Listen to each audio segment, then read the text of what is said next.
අයිබෝවන් ඔබ සියලු දෙනාම සුබ සන්ධ්‍යාවක් කියලා පිළිගන්නවා අපේ අද ෆේස් ටු ෆේස් සංවාද වැඩසටහනට. අපි අද කතා කරන්න බලාපොරොත්තු වෙන්නේ පසුගිය දිනවල විශේෂයෙන්ම පෙරට ජනමාධ්‍යවලත් සෑහෙන ඉඩක් වෙන්න වුණු ජනතාව අතර ටිකක් උණුසුම් තත්ත්වයක් විශේෂයෙන්ම රජරට ප්‍රදේශයේ ජනතාව අතර යම්කිසි උණුසුම් තත්ත්වයක් ඇති වුණු පරාක්‍රම සමුද්‍රයේ අසල රළපනාව ප්‍රදේශයේ ඒ ආශ්‍රිතව ජොගින් පාත් එකක් නැත්නම් මේ ඇවිදින මංකීරුවක් නිර්මාණය කරන්නට තිබෙන වැඩසටහනක් පිළිබඳව ඇති වුණු කතාබහ සම්බන්ධව. ඉතින් ඒ සඳහා අපි අද මාතෘකාව වෙන් කරා අපේ වැඩසටහනේ රළපනාව ජොගින් පාත් සහ නාගරික සංවර්ධනය කියලා. ඉතින් මෙහිදී අපි කතා කරන්න බලාපොරොත්තු වෙනවා මේ පරාක්‍රම සමුද්‍රය ආශ්‍රිතව සිදුවන්නට යන මේ කුඩා සංවර්ධන වැඩසටහන පිළිබඳව. ඒ සම්බන්ධ ශාස්ත්‍රීය ප්‍රවීණයෙක් සම්බන්ධ කරගෙන. ඉතින් අපි මේ ෆේස් ටු ෆේස් එහෙම නැත්නම් මේ මුහුණට මුහුණ වැඩසටහනින් කතා කරන්නේ යම්කිසි විදියකට සමාජයට දෙන්න උත්සාහ කරන්නේ අපේ රටේ ප්‍රධාන මාධ්‍ය පිළිබඳව සමාජයේ මේ මාධ්‍ය හිමිකරුවන් පිළිබඳව ඇති වෙලා තිබෙන ඔවුන්ගේ දේශපාලන පක්ෂපාතීභාවයන් ඒ වගේම සත්‍ය මාධ්‍ය විසින් ප්‍රධාන ධාරාවේ මාධ්‍ය විසින් මිනිසුන්ට රැගෙන යනවා අදරට ජනතාවට රැගෙන යනවාද කියන ප්‍රශ්නය මම හිතන්නේ සමාජයේ විටින් විට මතුවීම පවතිනවා. ඒකත් එක්ක අපි ලාභ ලබන්න සිදු කරන වැඩක් නෙවෙයි මේක. යම්කිසි විදියකට අපේ ධනය, ශ්‍රමය වගේම මේ ශාස්ත්‍රීය ප්‍රවීණයින් සහ නියම බුද්ධිමතුන් සම්බන්ධ කරගනිමින් ඔවුන්ගේ දැනුම සමාජයට මුහු කිරීමේ වැඩසටහනක් විදිහට තමයි අපි මේ මුහුණට මුහුණ සංවාද වැඩසටහන සෑම සිකුරාදා දිනකම පවත්වාගෙන යන්නේ. එතකොට අපි මින් බලාපොරොත්තු වෙන්නේ සත්‍ය සහ දැනුම කියන දෙක අප සමග සම්බන්ධ වෙන විශේෂයෙන්ම මේ මොහොතේ Zoom මාධ්‍ය හරහා සම්බන්ධ වෙන ඔබටත් ඒ වගේම පසු අපි මේ YouTube channel එකක් හරහා YouTube ජාලයට මුදා හරිනවා. ඒ වගේම අපේ Facebook හරහාත් මෙය අපි ඉදිරියට ජනතාව අතරට යවනවා. මෙහි කොටස් සහ ඒ ප්‍රශ්න උත්තර වෙනම සංවිධානය කරමින්. ඒ නිසා අපි ජනප්‍රිය මාතෘකාම තෝරගන්නේ නැහැ. සමහර අවස්ථාවට යම්කිසි විෂය මූලික කරුණු අපිට ඒ ප්‍රවීණයින් සමග එකතු වෙලා ගෙන එන්නට අවශ්‍ය වෙලා තිබෙනවා. මොකද අපි බලාපොරොත්තු වෙන්නේ දැනුවත් නිසි කරුණු මත බොහොම රැෂනල් විදියට. ඒ කියන්නේ තර්කානුකූලව දෙයක් දිහා බලන්න පුළුවන් මිනිස්සුන් එවැනි සමාජයක් බිහි කරගන්නටයි. ඒ කියන්නේ ආවේගශීලී කම මත දුවන සමාජයක් නෙවෙයි තර්ක බුද්ධිය මත තීන්දුව తీරන ගන්න සමාජයක් බිහි කරගන්න.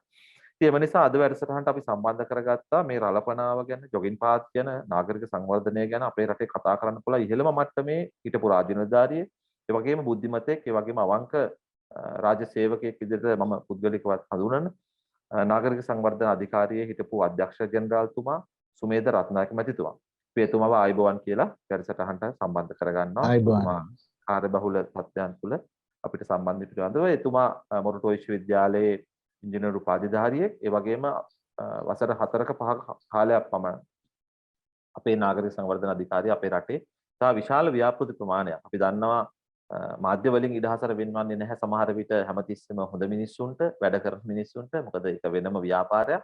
නමුත් තාමත්ම හොඳ ව්‍යාපෘති කීපයක් රාජ්‍ය ධනය අවභාවිත නොකරමින් නායකත්වය දෙමින් සිදු කර රාජිනදාරියෙක්. ඉතින් එතුමා සමග අපි මේ රළපනාව ගැනත් ජොගින් පාත් ගැනත් නාගරික සංවර්ධනය ගැනත් අද 6ක් පමණ දොඩමළු වෙමු. මේ වැඩසටහනේ ආකෘතිය තුළ එතුමාට මම විනාඩි 20ක පමණ කාලයක් ලබා දෙනවා. එතුමාට නිදහසේ මේ සම්බන්ධව අපිට දැනුවත් කරන්න. මොකද අපිට මට පවා මේ සම්බන්ධව තියෙන්නේ විශාල දැනුමක් නැහැ. මොකද මම ඉංජිනේරුවෙක් නෙවෙයි කොහොමදවත්.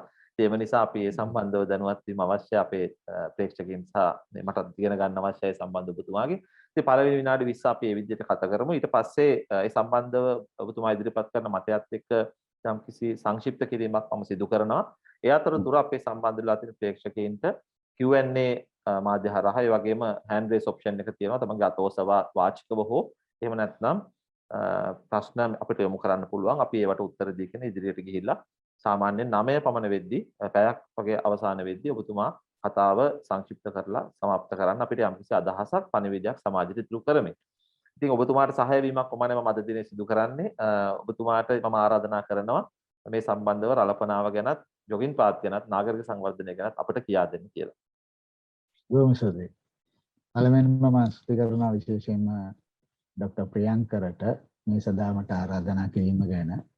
ඒ වගේම මම ඊළඟට ස්තුති කරන්න ඕනේ මේ වැඩසටහන සමග මේ වෙනකොට සම්බන්ධ වෙලා ඉන්න සියලුම දෙනාට. තමන්ගේ කාලයෙන් වටිනා කාලය වැය කරමින් මේ වැඩසටහන එක්ක සම්බන්ධ වීම පිළිබඳව. මේකේ මාතෘකාව විදිහට අරගෙන තියෙන්නේ රළපනාව, ජොගින් පාත් සහ නාගරික සංවර්ධනය. ඇත්තටම මම හිතන්නේ මේ රළපනාව ඉවත් කරමින් ජොගින් පාත් එකක් සෑදීමට යෑම නමින් පිළිබඳව අද ඇති වෙලා තියෙන මේ විශාල සංවාදය නිසා වෙන්න ඕනේ මේ විදිහේ මාතෘකාවක් අපිට අද කතා කරන්න සිද්ධ වෙලා තියෙනවා. මොකද ප්‍රමාණාත්මකව ගත්තොත් එහෙම මේ ව්‍යාපෘතිය ඉතාම කුඩා ව්‍යාපෘතියක්. නාගරික සංවර්ධන ව්‍යාපෘතිය වල විශාලත්වය සලකා ගත්තාම මීටර 1200ක විතර මන්තිරුවක් රුපියල් මිලියන 35ක්, ඒ කියන්නේ කෝටි 3මාරක් වගේ වැය කරලා හදන විදින මන්තිරුවක්. ඒක ප්‍රමාණයෙන් ඉතාමත් කුඩා ව්‍යාපෘතියක්. අපි මහනගර හා බස්නාහිර සංවර්ධන අමාත්‍යාංශය යටතේ නාගරික සංවර්ධන අධිකාරිය වැඩ කරන කාලේ මට මතකයි අවුරුදු 4කට, ඒ කියන්නේ 2016 2015 සිට 2019 අග දක්වා කාලය තුළදී මහනගර හා බස්නාහිර සංවර්ධන අමාත්‍යාංශය ව්‍යාපෘති සඳහා වැය කරලා තිබුණා රුපියල් බිලියන 149.8ක්. ඒ කියන්නේ ආසන වශයෙන් ගත්තොත් රුපියල් බිලියන 150ක්. රුපියල් බිලියන 150ක් කියන්නේ මිලියන වලට හැරෙව්වොත් අපි 1,50,000. කියන්නේ මේ මිලියන 35 ව්‍යාපෘතියත් එක්ක සංසන්දනය කර බලන්න මේ මිලියන 1,50,000ක් වැය කරපු ව්‍යාපෘති ඒ අවුරුදු 5 තුල කාලය තුල අමාත්‍යාංශ යටතේ අපි විසින් සිද්ධ කරලා තිබුණා. පොළොන්නරුව කියන එක ගත්තොත් පොළොන්නරුවේ විවිධන පොළොන්නරුව කියන ඒ කාලේ පැවතින ව්‍යාපෘති යටතේ මගේ මතකයේ හැටියට රුපියල් මිලියන 8,000කට වගේ ආසන්න ප්‍රමාණයේ ව්‍යාපෘති නාගරික සංවර්ධන අධිකාරිය කළමනාකරණය තුළින් සමහර ව්‍යාපෘති නිර්මාණය තුළින් දායක වුණා. අද ওই පරාක්‍රම සමුද්‍රය පල්ලෙහාට පරාක්‍රම සමුද්‍රයේ ඔය තියෙන වැව් බැම්මට පහළ තියෙනවා දීප වෙන කියලා ව්‍යාපෘතියක්. ඉතාම සුන්දර නිර්මාණයක්. මේ ව්‍යාපෘතියත් ඒ කාලෙදි තමයි කරේ. ඒ වගේම මට හොඳට මතකයේ තිබෙන තවත් ව්‍යාපෘතියක් තිබෙනවා. පොළොන්නරුවේ තියෙන සංචාරක මධ්‍යස්ථානයේ ඉතාම ආකර්ශනීය ව්‍යාපෘතිය. ඒ වගේ ව්‍යාපෘති අපි විශාල ප්‍රමාණයක් කරා.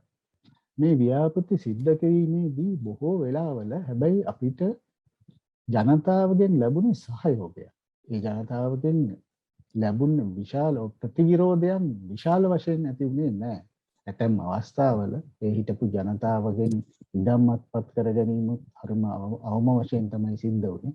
මේ දේ කරන්න ගියාම ඉඩම් අත්පත් කරගන්න ගියාම යම් යම් ප්‍රතිරෝධයන් ඇති වුණා. ඒ මේ වගේ ප්‍රතිරෝධයක් නැති වුණේ නැහැ. අපි බලන්න ඕනේ ඇයි මේ වගේ කුඩා ව්‍යාපෘතියකට මෙතරම් ප්‍රතිවිරෝධයක් ඇති වෙන්නේ කියලා. සාමාන්‍යයෙන් ක්‍රමවේදය තමයි නාගරික සංවර්ධන ව්‍යාපෘතියක් කරනකොට නාගරික සංවර්ධන අධිකාරිය මගින් හදන සංවර්ධන සැලැස්ම. අපි ඒකට ඩෙවලොප්මන්ට් ප්ලෑන් කියලා. අපි ඒකට කියන්නේ ඩෙවලොප්මන්ට් ප්ලෑන් එකක් අඳිනවා ඒ නගරයට. බොහෝ විට මේක අර අපි කියන්නේ ලෝකල් ඔතොරිටි ඒරියාස් කියලා කියන්නේ නගර සභාව එහෙම නැත්නම් ප්‍රාදේශීය සභාව ඒ බල ප්‍රදේශය මූලික කරගෙන තමයි මේ සැලැස්ම හදන්නේ. පොළොන්නරුවටත් ඒ වගේ හදපු සංවර්ධන සැලැස්මක් තිබුණා නාගරික සංවර්ධන අධිකාරිය මගින්. මෙන්න මේ සංවර්ධන සැලැස්මේ ප්ලෑනින් ඒ කියන්නේ සැලසුම් කරන කරායින් පසුව මේකෙන් හඳුනා ගන්නවා ඇක්ෂන් ප්‍රොජෙක්ට්ස් කියලා. ඒ කියන්නේ ව්‍යාපෘති හඳුනා ගන්නවා. මෙන්න මේ ව්‍යාපෘති තමයි මේ නගරයට නැත්නම් මේ බල ප්‍රදේශයට ඊටාම සුදුසු ව්‍යාපෘති කියලා. ඒ සුදුසු ව්‍යාපෘති හඳුනා ගන්න මොහොත වෙනකොට මේ සංවර්ධන සැලැස්ම ජනතාව අතර සාකච්ඡාවට භාජනය කරලා රාජ්‍ය නිලධාරීන් අතර සාකච්ඡාවට භාජනය කරලා විශාල සංවාදයක් ඇති වෙලා සාමාන්‍යයෙන් වසරක පමණ සංවාදයකින් පස්සේ තමයි මේ ව්‍යාපෘති හඳුනා ගැනීම සිද්ධ වෙන්නේ. ඉතින් එහෙම වුණාම ජනතාව අතර මේක සංවාදයට ලක් වුණාම මේ වගේ ප්‍රතිවිරෝධතා ඇතිවීම හරිම අඩුයි. දැන් හිතන්න පොළොන්නරුවේ මේ පරාක්‍රම සමුද්‍රය කියන්නේ භික්ෂුන් වහන්සේලාගේ මැදිහත් වීමෙන් පේනවා පරාක්‍රම සමුද්‍රය කියන්නේ අපේ උරුමය ගැන කතා කරන හැදී මහ විශාල දලන්ත වාරි සංස්කෘතියක අපේ රටේ තියෙන ප්‍රධානම විශාලතම වැව. ඒක ඊටාම අපේ උරුමය ගැන කතා කිරීමේදී විශාල ඉතාම වටිනාකමක් තියෙන ස්ථානය. ඉතින් මේ වැව් බැම්ම මත ජොගින් පාත් එකක් හදන්න යනවා කියලා කිව්ව ගමන්ම මේ උරුමය ගැන බොහෝ දුරට ඒ ගැන සිතන අයගේ හිතේ ඇති වෙන ආවේගයක් තමයි මෙන්න මේ පෞරාණිකත්වය සලකන්නේ නැද්ද? මෙතෙන්ට මේ පාත් එක ගැලපෙනවද කියන හැඟීම. අනිත් කාරණේ තමයි පොළොන්නරුව කියන්නේ සම්පූර්ණයෙන්ම විශාල වශයෙන්ම ගොවියන්ගෙන් පිරුණු ප්‍රදේශයක්. ගොවි ආර්ථිකයක් තියෙන. ඒකට ගොවියෝ හිතන්න පටන් ගන්නවා මේකේ රළපනාව ඉවත් කරලා ජොගින් පාත් එකක් හදනවා කිව්වම ඒක ඍජු ලෙසම තමන්ගේ ජීවිතයට බලපානවා කියලා. තමන්ගේ ජීවන මඟට බලපානවා කියලා. මෙන්න මේ කාරණා දෙක තමයි විශාල වශයෙන් මෙන්න මේ ව්‍යාපෘතිය පිළිබඳ මේ වගේ දැඩි සමාජයේ කතා බහක් ඇතිවීමට බලපාලා තියෙනවා. මේක මම හිතන්නේ ඒ දිනවල ඒ සදලා තිබුණු ඩෙවලොප්මන්ට් ප්ලෑන් එක ඇතුලේ නම් තිබුණු ව්‍යාපෘතියක් නෙමෙයි. එම සංවර්ධන ව්‍යාපෘතියක් විදිහට හඳුනාගෙන සංවර්ධන සැලැස්ම තුලින් ගත්ත ව්‍යාපෘතියක් වුණා නම් ඔය දීප වෙන ව්‍යාපෘතිය ඒ සංවර්ධන සැලැස්ම තුල තිබුණා. ඒ සංවර්ධන සැලැස්ම තුලින් හඳුනාගත්ත ව්‍යාපෘතිය. ඒක පොළොන්නරුවට ආකර්ෂණයක් වුණා. හැමෝම ඒකට කැමති වුණා. නමුත් මේ ව්‍යාපෘතිය මම දන්නා පරිදි මගේ මතකයේ පරිදි එහෙම මේ සංවර්ධන සැලැස්ම තුලින් ආව ව්‍යාපෘතියක් නෙමෙයි. අන්න ඒක තමයි මේ වගේ ව්‍යාපෘති කරන්න ගියාම අසාර්ථක වෙන්න බලපාන හේතුව. මොකද ව්‍යාපෘතිය කවුරුන් හෝ ප්‍රදේශයේ සිටින අපිටම දේශපාලඥයෙක් කියලා ඔහුට ඇතිවන යම්කිසි පොළොන්නරුවේ ඔය පරාක්‍රම සමුද්‍රයේ එන සුළඟත් නිදිමින්ම ඇවිදින මන්තිරෝක ඇවිදින්න වගේ හැඟීමක් ඇති වුණාම ඒ සඳහා මේක ව්‍යාපෘතිය කරන්න උත්සාහ ගත්තාම ඒක මේ ජනතාව සමග ඒ ප්‍රදේශයේ සිටින අනිකුත් වික්ෂුන් වහන්සේලා සමග ඒ ප්‍රදේශයේ තියෙන ඓතිහාසික උරුමය සමග නොගැලපෙන එකක් වුණාම මේ ව්‍යාපෘතිය පිළිබඳව මේ වගේ විරෝධතා ඇති වෙනවා. ඒ නිසා අපි හැම තිස්සෙම ව්‍යාපෘතියක් කරන්න යාමේදී මේ වගේ සියලුම කාරණා පිළිබඳ සමාජීය කාරණා, පාරිසරික කාරණා, ඒ වගේම ව්‍යාපෘතියෙන් ලැබෙන ප්‍රතිලාභ පිළිබඳ ආර්ථික කාරණා මේ සියලු දේම සලකා බලන්න ඕනේ. ඒක ජනතාවට කොයිතරම් වැදගත්ද කියලා සලකා බලන්න ඕනේ. අපි මේ වගේ ඇවිදින මන්තිරු හැදුවා ඒ කාලේදී කුරුණෑගල වැවරවුම. ඉතාම සුන්දර විදිහට ඒ කුරුණෑගල වැවරවුම මේක නිර්මාණය වුණා. ඒ වගේම මට මතකයි මහනුවර වැව වටේ. මහනුවර වැවට ඉතාම මහනුවර වැවට ආලෝකයක් ලැබෙන විදිහට මන්තිරු හැදුණා. ඒ වගේමයි බොරලැස්ගමුවේ ඒත් වෙන වැව වටේ මන්තිරු හදන්නට අපි පටන් ගත්තා. මේ වගේ විශාල ව්‍යාපෘති අපි කරා. හැබැයි ජනතාවගෙන් ඒවට සහයෝගය ලැබුණ මිස ජනතාවගෙන් ඒවට විරෝධතාවයක් ලැබුණේ නැහැ. අනුරාධපුරයේ ව්‍යාපෘතියක් කරන්න ගියත්, පොළොන්නරුවේ ව්‍යාපෘතියක් කරන්න ගියත් අපි මේ වගේ ඓතිහාසික තැන් වලට අත තියන්න ගියේ නැහැ. මොකද ඒක මේ ලංකාවේ ජනතාවත් එක්ක අපේ ජනතාව හැමතිස්සෙම මේ ඓතිහාසික උරුමය අපිට මහා ඉතිහාසයක් තියෙන මිනිස්සු කියන හැඟීමක් එක්කනේ ජීවත් වෙන්නේ. ඒ නිසා අපි බොහෝම කල්පනාකාරී වෙන්න වෙනවා මේ වගේ ව්‍යාපෘතියක් කරන්න ගියාම. අනිත් එක තමයි මම කැමති මේක මේ පොළොන්නරුවේ මේ ජොගින් පාත් එක කියන ව්‍යාපෘතියට කොටු වෙන්නේ නැතුව මේක පුළුල් පරාසයකට ගෙනියන්න නාගරික සංවර්ධනය කියන එක. නාගරික සංවර්ධනය කියන එක පමණක්ම නොවේ. රටේ මුළු මහත් සංවර්ධනයම යම් කිසි අපි විසින් හදාගත්ත දීර්ඝ කාලීන සැලැස්මකට අනුගතව සිද්ධ වෙනවා නම් තමයි මම හිතන්නේ අපිට හොඳම ප්‍රතිඵල ලබා ගන්න පුළුවන් වෙන්නේ. ඒක රජයන් මාරු වෙනකොට, පාලකයෝ මාරු වෙනකොට, ඇමති මණ්ඩල මාරු වෙනකොට, ලේකම්වරු එහෙම නැත්නම් අනිකුත් නිලධාරීන් මාරු වෙනකොට වෙනස් කරන්නේ නැතුව අපි හඳුනාගත්ත විශේෂඥයින් වලින් විසින් සාදපු රටට ගැලපෙන සැලැස්මක් මත ක්‍රියාත්මක වුණා නම් ඒක තමයි අපේ ඕනෑම රටකට විශේෂයෙන් ලංකාව වගේ නිෂ්කර තත්ත්වයේ ඉඳලා ඉහළට ගොඩ වෙන්න හදන රටකට තාම සුදුසුම ක්‍රමය. අපි 2017 වසරේදී 2014 ආරම්භ කරලා අපි අමාත්‍යාංශයෙන් එළියට එන මොහොත වෙනකොට මේ රටේ ජාතික භෞතික සැලැස්ම නිර්මාණය කරා. ඒ ජාතික භෞතික සැලැස්ම 2050 දක්වා දීර්ඝව ඉතිහාසය කියන්නේ දීර්ඝ කාලයක් සලකලා රටේ සංවර්ධනය විය යුත්තේ කෙසේද කියන එක බොහොම දූරදර්ශී විදියට සැලසුම් කරපු සැලැස්ම. විශේෂයෙන්ම මතක් කරන්න ඕනේ නාගරික සංවර්ධන අධිකාරියේ සභාපති විදියට හිටපු ආචාර්ය ජගත් මුණසිංහ තමයි ජාතික භෞතික සැලසුම් දෙපාර්තමේන්තුවේ අධ්‍යක්ෂ ජනරාල් විදියට එතකොට හිටියේ. ඔහු තමයි මූලික වුණේ මේ සැලැස්ම හදන්න. මම ඒක මතක් කරනවා මම ඒක ගැන කතා කරනකොට ඒ ගෞරවය ඔහුට දිය යුතුයි. ඔහුත් සමග මේ රටේ විවිධ ක්ෂේත්‍රවල විශේෂඥයෝ 300කට ආසන්න ප්‍රමාණයක් මේ සඳහා දිගින් දිගටම මහන්සි වුණා. ඉතාමත් මහන්සි වෙලා හදාගත්ත හොඳ ජාතික භෞතික සංවර්ධන සැලැස්ම අපි අතේ මේ වෙනකොට තියෙනවා. ඉතින් මම ඒකේ භෞතික සැලැස්මේ දිගුකාලීන ඉලක්ක මං හිතන්නේ මම කියන්න ඕනේ. ඒ සැලැස්ම කොයිතරම් දූරදර්ශීව දිගුකාලීනව සිතලා කරපු සැලැස්මක්ද කියන එක අතු කරලා ගන්න එක මං හිතනවා හොඳයි කියලා. මේක දිගුකාලීන ඉලක්ක විදිහට තිබුණේ මට වෙලාව නැහැ මේ සැලැස්ම ගැන සැලැස්ම හැදුවේ කොහොමද මේ සැලැස්ම හදනකොට සලකා බැලුව කරුණු මොනවද කියලා දීර්ඝ කතාවක් කරන්න මෙතන විනාඩි 20ක් නේ තියෙන්නේ. ඉතින් මේ දිගුකාලීන ඉලක්ක උනේ මේ ඉඩම් ජලය සමුද්‍රය වැනි අපේ රටේ තියෙන සම්පත් අපේ රටේ කෘෂි කර්මය සාම්ප්‍රදායික කර්මාන්ත තිරසරව රැකගනිමින් තිරසරව භාවිතා කිරීම තමයි පළවෙනි ඉලක්කය උනේ. ඊළඟට දෙවෙනි ඉලක්කය උනේ කාලගුණ වෙනස්කම් සහ ස්වභාවික ආපදාවලට අනුකූල වෙන විදිහට තමයි අපේ රටේ ඉදිරි සංවර්ධනයේ සැලසුම් වෙන්න ඕනේ කොහොමද කියන එක තමයි ඒකේ දිගුකාලීන දෙවෙනි ඉලක්කය උනේ.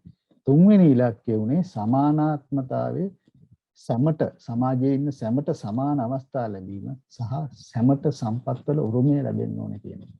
මෙන්න මේ කාරණා තුන මත පදනම් වෙලා තමයි මේ ජාතික භෞතික සංවර්ධන සැලැස්ම හැදුවේ. එතෙන්දී මේ රටේ තිබෙන ජල සම්පත් රටේ නියගය වැඩියෙන්ම බලපාන්නේ මොන ප්‍රදේශවලටද? ඊළඟට රටේ වනාන්තර පැතිරලා තියෙන්නේ කොයි විදිහටද? ඊළඟට රටේ මේ සත්තු අලියෝ වගේ අලිමංකඩවල පවතින්නේ කොහොමද? අලින් සංසරණය වෙන්නේ උන් ගමන් කරන්නේ කොහොමද? ඊළඟට අපේ වර්තමානයේ මේ වෙනකොට තිබෙන භෞතික යටිතල පහසුකම් මේ යටිතල පහසුකම් රට තුළ පවතින්නේ කොහොමද? ඊළඟට නාගරික සංවර්ධනය පැතිරෙමින් තියෙන්නේ කොහොමද රට පුරා? මේ වෙනකොට නාගරික සංවර්ධනය වෙමින් පවතිනවා. බැලුවහම අපිට පේනවා මේ කොළඹ දිස්ත්‍රික්කයේ ඉඳන් කුරුණෑගල දිස්ත්‍රික්කයේ දිශාවට තමයි වැඩිපුරම මේ නාගරීකරණය කියන එක ගම්පහ දිස්ත්‍රික්කය හරහා ගමන් කරමින් පවතින්නේ කියලා. ඉතින් අන්න ඒ කාරණා සියල්ල සලකලා තමයි ජාතික භෞතික සංවර්ධන සැලැස්ම හැදුවේ. ඊට පස්සේ මේක ජනාධිපතිවරයාට ඉදිරිපත් කරලා ජනාධිපතිවරයා විසින් ඒක අත්සන් කරලා අනුමත කරලා ගැසට් කරනු ලැබුවා. දැන් ඒක තමයි මේ රටේ තිබෙන මං හිතන්නේ මේක විශේෂඥ විශාල පිරිසක් විසින් සහභාගී වෙලා හදපු නිසා මෙන්න මේ සැලැස්ම තමයි ඉදිරියේදී මොනයම්ම ඕ රජයක් ආවත් නාගරික සංවර්ධනය කියන එකට මූලික කරගත්ත යුතුයි කියලා මම නම් හිතන්නේ අන්න ඒ සැලැස්ම. මොකද ඒක දැවන්ත ඒ පිළිබඳව විශාල ස්ටඩි එකක් කරලා තියෙනවා. ඒ මතින් තමයි මේක ගොඩනගලා තියෙන්නේ. මම ඒක දිගින් දිගට මේ සැලැස්ම ගැන කතා කරන්න යන්නේ නැහැ. නමුත් මේ ජනාවාසකරණය වෙන්නේ කොහොමද කියන එක විතරක් මම කියන්නම් මේ ජාතික භෞතික සැලැස්ම යටතේ. ඒ භෞතික සැලැස්ම යටතේදී හඳුනාගෙන තියෙන මේ බස්නාහිර පළාත ඊළඟට බස්නාහිර පළාත ගත්තාම ඒ පළාතේ විශාල නගර කීපයක්යි තියෙනවා. එතනින් කුරුණෑගල, දඹුල්ල, ත්‍රිකුණාමලය එක විදිහේ එකම කලාපයක් විදිහට සංවර්ධනය වෙමින් පවතින අනාගතයේදී මේ නගර එකම කලාපයක් විදිහට සංවර්ධනය කරන්න සුදුසුම ඒරියා එක. ඒ කියන්නේ සුදුසුම කලාපයක පිහිටලා තියෙනවා. ඒ තුල විශාල ජනගහනයක් සංකේන්ද්‍රණය වෙයි කියලා හඳුනාගෙන තියෙනවා. ඊළඟට කිලිනොච්චි යාපනය කලාපය හඳුනාගෙන තියෙනවා. ඒ වගේම ගාල්ල මාතර හම්බන්තොට කලාපය හඳුනාගෙන තියෙනවා මේ ජනාවාසකරණය සඳහා සුදුසුම කලාපයක් කියලා. වාලච්චේන අම්පාර මඩකලපුව කලාපය හඳුනාගෙන තියෙනවා ප්‍රධාන කලාප හතරක් විදිහට. ඊට අමතරව අනුරාධපුරේ මහනුවර, මන්නාරම, මුලතිව්, වවුනියාව, පොළොන්නර, උත්තලම, පොළොන්නරුව, නුවරඑළිය, මහියංගනය, වැල්ලවාය, රත්නපුර කියන නගර හඳුනාගෙන තියෙනවා ප්‍රධාන නගර විදිහට සංවර්ධනය කළ යුතුයි කියලා 2050 වගේ දීර්ඝකාලීන ඉලක්කයක් දිහා යනකොට. මේක තමයි මූලික අඩිතාලම භෞතික සැලැස්ම. ඊළඟට නාගරික සංවර්ධන අධිකාරිය විසින් සිදු කළ යුතු වන්නේ මෙන්න මේ මූලිකව හඳුනාගෙන තියෙන කරුණු මත පදනම් වෙලා මේ නගර සඳහා සැලැස්මවල් හදන එක විශේෂයි. මේ කලාප සඳහා මේ නගර සඳහා සැලැස්මවල් හදන එක. මට මතකයි අපි ඉන්න කාලේ නම් මේ වගේ කලාප local authority areas 33ක අපි හැදුවා මේ වගේ සංවර්ධන සැලසුම්. ඒ සංවර්ධන සැලසුම් මත පදනම් වෙලා තමයි මේ සංවර්ධන ව්‍යාපෘති ක්‍රියාත්මක වුණේ. බස්නාහිර පළාතට විශේෂයෙන් හැදුවා මෙගාපොලිස් කියලා සැලැස්මක්. ඒ කියන්නේ අනාගත කාලය තුලදී 2035 2020 ගත්තාම 2030 ඊළඟට 2035 වෙනකොට බස්නාහිර පළාත තුළට මිලියන 9ක විතර ජනගහනයක් ගමන් කරයි කියන හඳුනාගෙන තිබුණු නිසා ඒ මත පදනම් වෙලා හැදුවා බස්නාහිර මහානගර සැලැස්ම. ඒ තුලින් හඳුනාගත්ත ව්‍යාපෘති ඉතා සුදුසු ව්‍යාපෘති තිබුණා. ඉතින් නමුත් මේ අපේ රටේ තියෙන තත්ත්වය තමයි අනගාටුවට තත්ත්වය තමයි මෙහෙම තාමත් සැලසුම් සහගතව විශේෂඥයන් විසින් හදන තියෙන සැලසුම් තිබුණත් රජයන් මාරු වෙනකොට පාලකයන් මාරු වෙනකොට මේ සැලසුම් පැත්තකට දානවා. ඒක එක ප්‍රතිඵලයක් විදිහට මේ සැලැස්මට අනුව යමින් අපි කුරුණෑගල සිකුණාමලය දඹුල්ල සහ රත්නපුර නගර සංවර්ධනය සඳහා එක නගරයකට ඩොලර් මිලියන 50 වගේ මුදලක් ලැබෙන ඩොලර් මිලියන 200ක ආසියානු සංවර්ධන බැංකුවේ ණයක් සහන ණයක් ප්ලාස්ටි කරගෙන තිබ්බා. නමුත් හරිම කනගාටුවට පත් වුණු තත්ත්වයක් අපි මේ රජය ආපු ගමන් ඒ ව්‍යාපෘතීන් ටික නැවතුණා. ඉතින් මේ සැලැස්මට අඩුව දීර්ඝකාලීන සැලැස්ම අනුව මේ දේ කරා නම් ඒක නවතින්නේ නැහැ. නමුත් අර මම පස්සේ මටත් ඇත්තටම දැනගන්න ලැබුණේ නැහැ මේක හරියටම නැවතුනේ කියලා. පස්සේ නමුත් මගෙත් එක්ක කතා කරා මේ නාගරික සංවර්ධන අධිකාරියේ හිටපු ඉහළම නිලධාරියෙක්. ඔහු කිව්වා ඒ කාලේ ඔබ දන්නවා තවත් එක අපේ රටේ ඉන්න බුද්ධිමතුන් එක විශේෂඥයින් මේ රජය බලයට පත් කිරීම සඳහා සංවිධානගත වෙමින් වැඩ කරලා වුන් හදපු රටේ නාගරිකරණය සඳහා වූ සැලැස්මක් හදලා තිබුණා කියලා අපේ පුද්ගලයා කිව්වා. ඉතින් ඉදිරි නාගරික සංවර්ධනය සිද්ධ විය යුත්තේ අන්න ඒ සැලැස්මට අනුවයි කියලා ඔහුට කතා කරලා ඒකට දැන් ඉන්න ලේකම්තුමා නෙමෙයි ඊට කලින් හිටපු ලේකම්වරයා කිව්වා කියලා. ඒ කියපු දේ අනුව වෙන්න මේ දේ සිද්ධ වෙන්නේ නැත්තේ කියන හැඟීම තමයි ඔහුගෙත් තිබුණේ. නමුත් අවසානයේදී අපිට සිද්ධ වුණේ මේ ව්‍යාපෘති ටික නැති වෙලා ගියා. අපිට ඉතාමත් හොඳ يعني ආසියානු සංවර්ධන බැංකුව විසින් කියලා තිබුණා ඉදිරි වසර 30ක් ඉදිරිය දිහා බලලා සැලසුම් සකස් කරන්න. ඒ සැලසුම් ප්‍රයත්න කිරීම සඳහා තමයි මූලිකව මේ ඩොලර් මිලියන 50ක් දෙන්නේ කියලා. ඉතින් අපිට ඒක නැති වුණා. ඒ වගේමයි අපි බස්නාහිර මහා නගරය ගැන කතා කරනකොට ඒ සඳහා හැමෝටම මතකයි අර සැහැල්ලු දුම්රිය ව්‍යාපෘතියක් හඳුනාගෙන තිබුණා LRT එක. අපිට සමාන්තරව බංග්ලාදේශයටත් ලැබුණා LRT ව්‍යාපෘතියක් සඳහා ජයිකා එකෙන් ආධාර. තාමත් සහනදායි කොන්දේසි මත මේ ව්‍යාපෘතිය සඳහා වසර 12ක සහන කාලයක් එක්ක අවුරුදු 40කින් ගෙවන්න 100.1 පොලියට තමයි මේ ව්‍යාපෘතිය අපිට ලැබුණේ. බංග්ලාදේශයට ලැබුණු ව්‍යාපෘතියේ පහුගිය මාසයේ ටෙස්ට් රන් එකක් ගිහිල්ලා මම දැක්ක බංග්ලාදේශයේ ඩේලි ස්ටාර් කියන පත්තරේ දාලා තිබුණා ඔවුන් මේ ලබන වසර වෙනකොට බොහෝ දුරට මේ ව්‍යාපෘතිය පටන් ගන්න. ඒ කියන්නේ සහැල්ලු දුම්රිය දුවන්න බංග්ලාදේශයේ සැලසුම් කරනවා ආරම්භ කරන්න සියලු කටයුතු සූදානම් කරලා තියෙනවා කියලා. මේ ව්‍යාපෘතියේ වියදම ගත්තත් ඩොලර් මිලියන 128ක් වෙනවා කිලෝමීටරයකට. අපිට තිබ්බ වියදම ඊට වඩා ගොඩක් අඩුයි. නමුත් මේ ව්‍යාපෘතිය සමහර පුද්ගලයන් විසින් අධික වියදම් සහිත ව්‍යාපෘතියක් කියලා උත්පලා කතා කිරීම නිසා අපිට අහිමි වෙලා ගියා. ඉතින් අන්න ඒ වගේ තත්ත්වයක් තමයි අපේ රටේ මේ තියෙන්නේ. ඒ කියන්නේ අපි අර හතන දීර්ඝකාලීන සැලසුම් වලට අනුගත වෙන්නේ නැහැ. ඒ වෙනුවට අපි රජයන් මාරු වෙනකොට පාලකයන් මාරු වෙනකොට ඒ පුද්ගලයන්ගේ අවශ්‍යතා අනුව ව්‍යාපෘති හඳුනා ගන්නට උත්සාහ කරනවා. ඒකේ ප්‍රතිඵලයක් විදිහට අපේ සංවර්ධනය අපිට ගැළපෙන සුදුසුම ව්‍යාපෘති නෙමෙයි අපිට මේ සංවර්ධනය කිරීමේදී ක්‍රියාත්මක කිරීමට වෙන්නේ ක්‍රියාත්මක කෙරෙන්නේ. මම හිතන්නේ මට ලබා දීලා තියෙන විනාඩි 20 ඉවරයි. ඔව් මම හිතන්නේ අධ්‍යක්ෂ ජනරාල්තුමනි අපිට මේ සාමාන්‍යයෙන් පැහැදිලිතාවයක් ලැබුණා ඔබතුමා පැහැදිලි කරපු නාගරික සංවර්ධනය පිළිබඳව අපිට සාමාන්‍ය සරල දැනුමක් ඔබතුමා සංක්ෂිප්ත කරලා ලබා දුන්නා. එතකොට මම ඒ අනුසාරයෙන් ප්‍රශ්න ටිකක් මට පැන නගුණු ගැටලු ටිකක් මම ඔබතුමාට ඉදිරිපත් කරලා ඔබතුමාගෙන් පිළිතුරු ගන්න බලාපොරොත්තු වෙනවා. මොකද ප්‍රේක්ෂකයන්ට වැදගත් නිසා. ඒ වගේම දැනටත් අපිට ප්‍රශ්න අහගෙන ඉන්නවා කීප දෙනෙක් මම ඒගොල්ලන්ට අවස්ථාව දෙනවා. අපි මේ මම ඉස්සෙල්ලාම තව මතක් කරන්න අවශ්‍ය කාරණාවක් තියෙනවා. අපි සියලු දෙනා මේ කතා කරන්නේ මේ පරාක්‍රම සමුද්‍රය සම්බන්ධව ඇති වුණු ගැටලුව සම්බන්ධව රළපනාව ආසන්නයේ එහෙම නැත්නම් මතින් ජොගින් පාර්කයක් හැදීම සම්බන්ධව ඇති වුණු උණුසුම්කාරී තත්ත්වයක් එක්ක තමයි අපි මේ මාතෘකාව ගත්තේ. ඒ නිසා අපි සම්බන්ධ කරගත්තා. ඒ සඳහා මේ දැන් චායයට මම හඳුන්වා දෙන්න ඕන නිසා කියන්නේ මේ අපේ නාගරික සංවර්ධන අධිකාරියේ හිටපු අධ්‍යක්ෂ ජෙනරාල්තුමා සුමේද රත්නායක මැතිතුමා.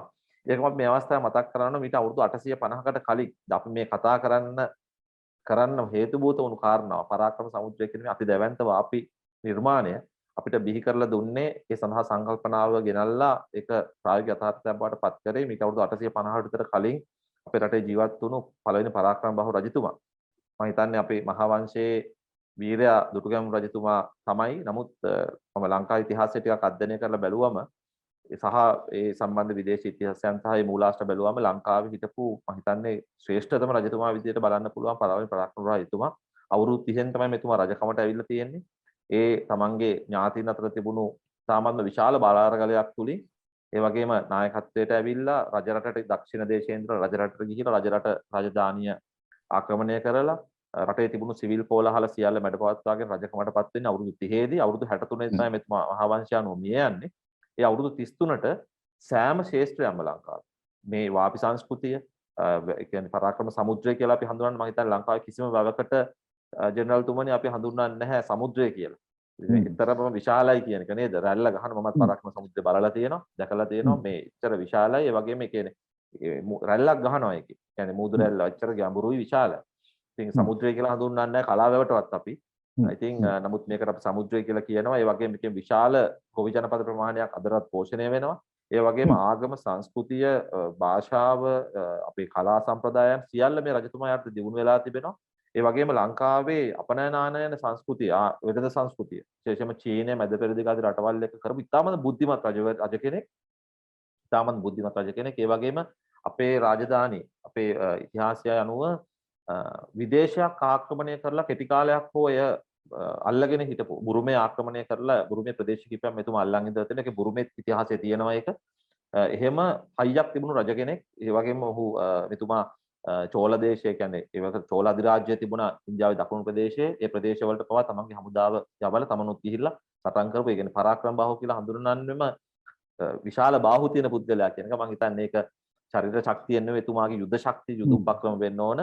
මොකද තාත්තා පොඩි කාලේ මැරිලා අම්මා තමන්ගේ ඥාතීන් අතින් අවමානයට ලක් වෙලා ඒවත් දැකලා තමන්ගේ කසින් කෙනෙක් ගාව තමන්ගේ මාමා කෙනෙක් ගාව කීර්ති මේඝවර්ණ රජතුමා මට මතක විදියට එතුමා ගාව අධ්‍යාපනය ලැබලා සාහිත්‍ය හදාarලා හැම අතින්ම දියුණු මනසක් තිබුණු පුද්ගලයෙක්.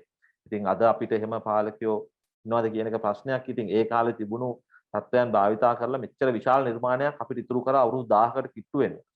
ඉතින් මම එතුමාට ඒ ගෞරවයත් අපි ලබා දෙන්න ඕන මේ අතරතුර කියන එක මට මතක් වුණා. මොකද අපි අතීත කාමෙන් කියනව නෙවෙයි. නමුත් අපි කරපු දේ අගය කරන්න ඕන. අද සමහරට මේවා දරුවෝ දන්නෙත් නැහැ. නිකම් මේ පොත්වල බොරු කතා කියලා. නමුත් විදේශීය ඉතිහාසයේ පවා තියෙනවා මෙතුමාගේ දක්ෂකම්. මොකද මේ ජාත්‍යන්තර වෙළඳාම කියන දේ අධ්‍යක්ෂ ජෙනරාල්තුමනි මෙතුමා තමයි ලංකාවේ ඉස්සෙල්ලාම පටන් අරගෙන තිබෙන්නේ. ඒ කාලේ ලෝකෙ හිමවත් හිතලා තිබුණේ නැහැ රෝමය, ග්‍රීසිය වගේ රටවල් හැර.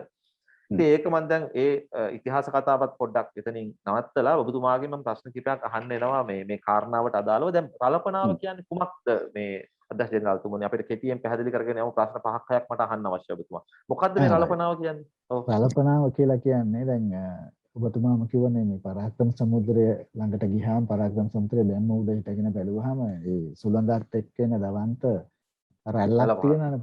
සාමාන්‍ය මුහුදේ තියෙන රැල්ලට තරම්ම නොවුනත් වෙනත් වැව්වල නැති තරම් රැල්ලක් තියෙනවා. මොකද එහෙම වෙලා තියෙන්නේ මේ පරාක්‍රම සමුද්‍රය කියන එක අක්කර අඩි 1,90,000ක් තියෙන වැව් 6කින් කුඩා වැව් 3කින් සහ ලොකු වැව් 3කින් එකහුව වෙලා හැදිච්ච සමුද්‍රයක්. ඒකයි ඒක එකහුව වෙලා හැදිච්ච ජලාශයක් නේ. ඒ ජලාශයේ තිබෙන වපසරිය නිසා රැල්ල හැදෙනවා. ඉතින් ඒ රැල්ල වැව් බැම්මේ වැඩිීමේදී වැව් බැම්ම සේදීමෙන් වැව් බැම්මට වෙන හානිය වළක්වන්න තමයි මේ රළපනාව හදන්නේ. ඒ කියන්නේ ගල් අරගෙන ඒ කඩපු සාමාන්‍ය ලොකු ප්‍රමාණයේ කළු ගල් බෝල්ඩර්ස් ගෙනල්ලා ඒවත් තැන්පත් කරලා ඒක මගින් අර රැල්ලේ මගින් ජනනය වෙන ශක්තිය එනර්ජි එක ඩිසිපේට් කරන්න. ඒ කියන්නේ එනර්ජිය නැති කරලා දාන්න. ඒ එනර්ජි එකෙන් එන රැල්ල මගින් එන එනර්ජි එකෙන් බැම්ම හානි වෙන එක වළක්වන්න තමයි මේ රළපනාව හදන්නේ. එතකොට මැතිතුමනි ඇත්තටම මේ ව්‍යාපෘති ඔබතුමාගේ විෂය දැනුම අනුව අපිට කියන්න මේ වැනි ව්‍යාපෘති වලින් මේ රළපනාවට ඇත්තටම තාක්ෂණිකව හානියක් වෙනවද? නැත්නම් මේක මේ සම්ප්‍රදායත් එක්ක මිනිස්සුන්ගේ අර මේකට හානියක් වෙයි කියන බය නිසා ඇති වුණු දෙයක්ද නැත්නම් ඇත්තටම හානියක් වෙනවද? මොකද වෙන්නේ මේක? ඔබතුමා දැනගන්න. මම දැකපු මමත් ඇත්තටම මේ ව්‍යාපෘතිය සඳහාම සැකසු ඩ්‍රොයින්ස් ඒ කියන්නේ මේවා දැක්කේ නැහැ. නමුත් මම දැක්කා සමහර Facebook එකේ එහෙම දාලා තිබුණු ඒවා මෙන්න මේක තමයි කරන්න ගියපු ව්‍යාපෘතිය කියලා. ඉතින් ඒ විදිහේ ඒ ව්‍යාපෘතියේ හැටියට නම් රළපනාවට හානියක් සිද්ධ වෙන්න විදිහක් නැහැ. තාක්ෂණික පැත්තෙන් කියනවා රළපනාවට හානියක් වෙන්න විදිහක් නැහැ. නමුත් මේ ඉදිකිරීම කරන මොහොතේදී රළපනාව ඉවත් කිරීමක් යම් කිසි මට්ටමකට සිදු කරලා තිබුණානේ එතන පේන්නේ. හරි. ඒක දැක්කහම මේ ගොවි ජනතාවට ඇති වෙන්න ඇති හැඟීමක් මේ වැවේ රළපනාව ඉවත් කරනවා මේ ව්‍යාපෘතිය වෙනුවෙන් ඒක නිසා අපි බැම්මට හානි සිදු වෙන්න පුළුවන් කියලා. අනිත් මේ වැව පිරෙන කාලයනේ මේ සැප්තැම්බර් ඔක්තෝබර් කියන්නේ පොළොන්නරුවට වැස්ස ඇවිල්ලා වැව පිරෙන කාලය. ඉතින් ඒක තුලින් ජනනය වෙන හැඟීමක් තමයි මම හිතන්නේ මේකට මූලික වෙන්න ඇත්තේ. නමුත් ඔතන වාරිමාර්ග දෙපාර්තමේන්තුවනේ මේක බාර වෙන්නේ. ඒතර වාරිමාර්ග දෙපාර්තමේන්තුවේ තියෙන ඉංජිනේරුවරුනේ. ඔව්. ඒකට වුන් අනිවාර්යයෙන්ම මෙතන මේ වගේ ව්‍යාපෘතියක් කරන්න ඉඩ සැලසනකොට තාක්ෂණිකව මම හිතනවා ඒ කරුණු සලකා බලයි කියලා. එහෙම නැත්නම් වුන් ඉංජිනේරුවෝ වෙන්න බැහැනේ. ඔව්. එතකොට මැතිතුමනි දැන් එතකොට මේ ගැටලුව විදියට දැන් අපි මතු කරන කාරණා සමහර එකක් තමයි ජනතාව සමග මේ ඔබතුමාම කිව්වා ඔබතුමාලා කරපු ව්‍යාපෘති වලදී ජනතාව සහයෝගය දැක්වුවා. ඒතකොට ජනතාවත් එක්ක මේ සංවාදය ඇති වෙලා නැහැ. මම යෝජනා කරනවා ඒක ඇති වෙලා නැති වෙන්න හේතුව මේ මොහොතේ රටේ තිබෙන සෞඛ්‍ය සහ ආර්ථික ගැටලුව.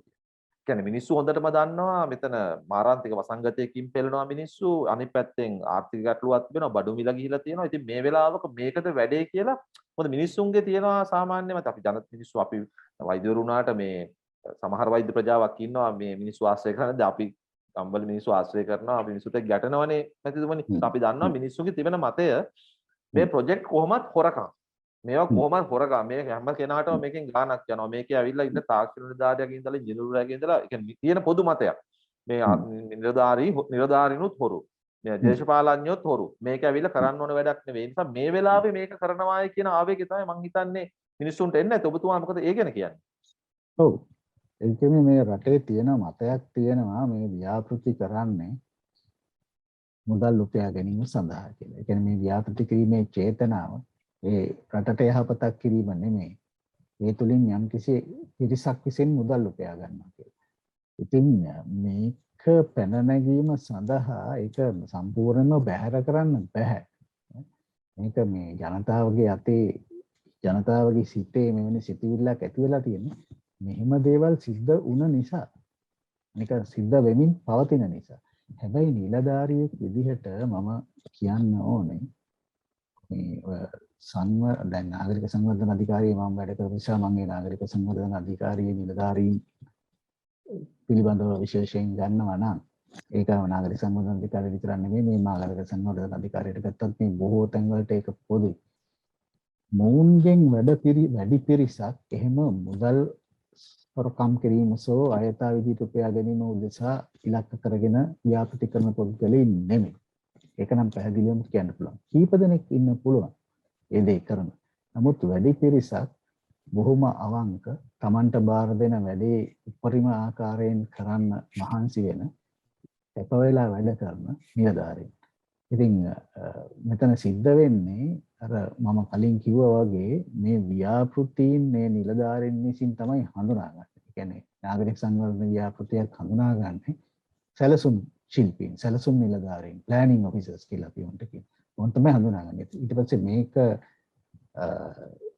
ආර්කිටෙක්ට්ස්ලා මැදිහත් වෙන්න ඕන ව්‍යාපෘතියක් නම් ඔවුන් මැදිහත් වෙලා මේක නිර්මාණය කරනවා. ඔවුන් බොහෝ විට මේ බොහෝ දෙනෙක් බොහොම අවංකව බොහොම නිර්මාණාත්මක විදිහට කැපවීමෙන් වැඩ කරනවා පුළුවන්. අපි කරපු දීපෝ වෙන ගත්තත් ඒ මම කියපු සංචාරක මධ්‍යස්ථානය ගත්තත් මේ නිලධාරීන් මේ නිර්මාණ ශිල්පීන් ඉතාම දක්ෂ ලෙස වැඩ කරලා හදපු නිර්මාණ. ඒවා ඉතාම සුන්දරයි. නමුත් තත්ත්වය අනිත් පැත්තට හැරෙන්නේ බොහෝ විට මේ ප්‍රශ්නේ වෙන්නේ අර දේශපාලඥයින් සහ ඒ ප්‍රදේශයේ ඉන්න මේ දේවල් වලට මැදිහත් වෙන පුද්ගලයන් මැදිහත් වෙලා ඔවුන් උත්සාහ කරනවා ඔවුන්ට අවශ්‍ය දේ කරගන්න සමහර විට ඒක එතනට නොගැලපෙන යාපතයක් වෙන්න පුළුවන්. අනේ ඒ වගේ වෙලාවල් වල තමයි මේ ජනතාවගේ උද්ඝෝෂණ ඇති වෙන්නේ. ඒත් එහෙම ඇති වුණාම ඉතින් ජනතාවගේ අර තියෙන සිතේ තැන්පත් කරලා තියෙන මතයක් තියෙනවානේ මේවා කරන්නේ මුළු සම්පූර්ණයෙන්ම මුදල් උපයන්නම කියලා. ඉතින් ඒ මතයන් ඉස්මතු වෙනවා. මොකද විශේෂයෙන්ම අද රට ගත්තාම අපි හැමෝම දන්නවා අද රටේ අර රුපියල් 5000ක් දුන්න මිනිස්සුන්ට රුපියල් 5000ක් දෙන්න නැති තත්ත්වයක් නේ තියෙන්නේ. ඔව්. රුපියල් 2000ක් වගේ තමයි මේ මිනිස්සුන්ට දැන් දෙන්නේ. ඉතින් රුපියල් 2000කින් රටේ ජීවත් වෙන්න පුළුවන් තත්ත්වයක් නැහැනේ. ඉතින් මිනිස්සු හිතනවා මේ වගේ මොහොතක මේ වගේ තත්ත්වයක් තුල විදින මන්ත්‍රීවරුවක් වගේ ව්‍යාපෘතියක් අත්‍යවශ්‍යද කියලා. ඒ සිතුවිල්ලේ සාධාරණත්වයක් තියෙනවා නේද? ඒ කියන්නේ ඒ ව්‍යාපෘති අත්‍යවශ්‍යද කියලා හිතෙනවා මේ මොහොත තුල. මේ මොහොත මිනිස්සුන්ට තියෙන බොහොම දුෂ්කර අවස්ථාවක් නිසා.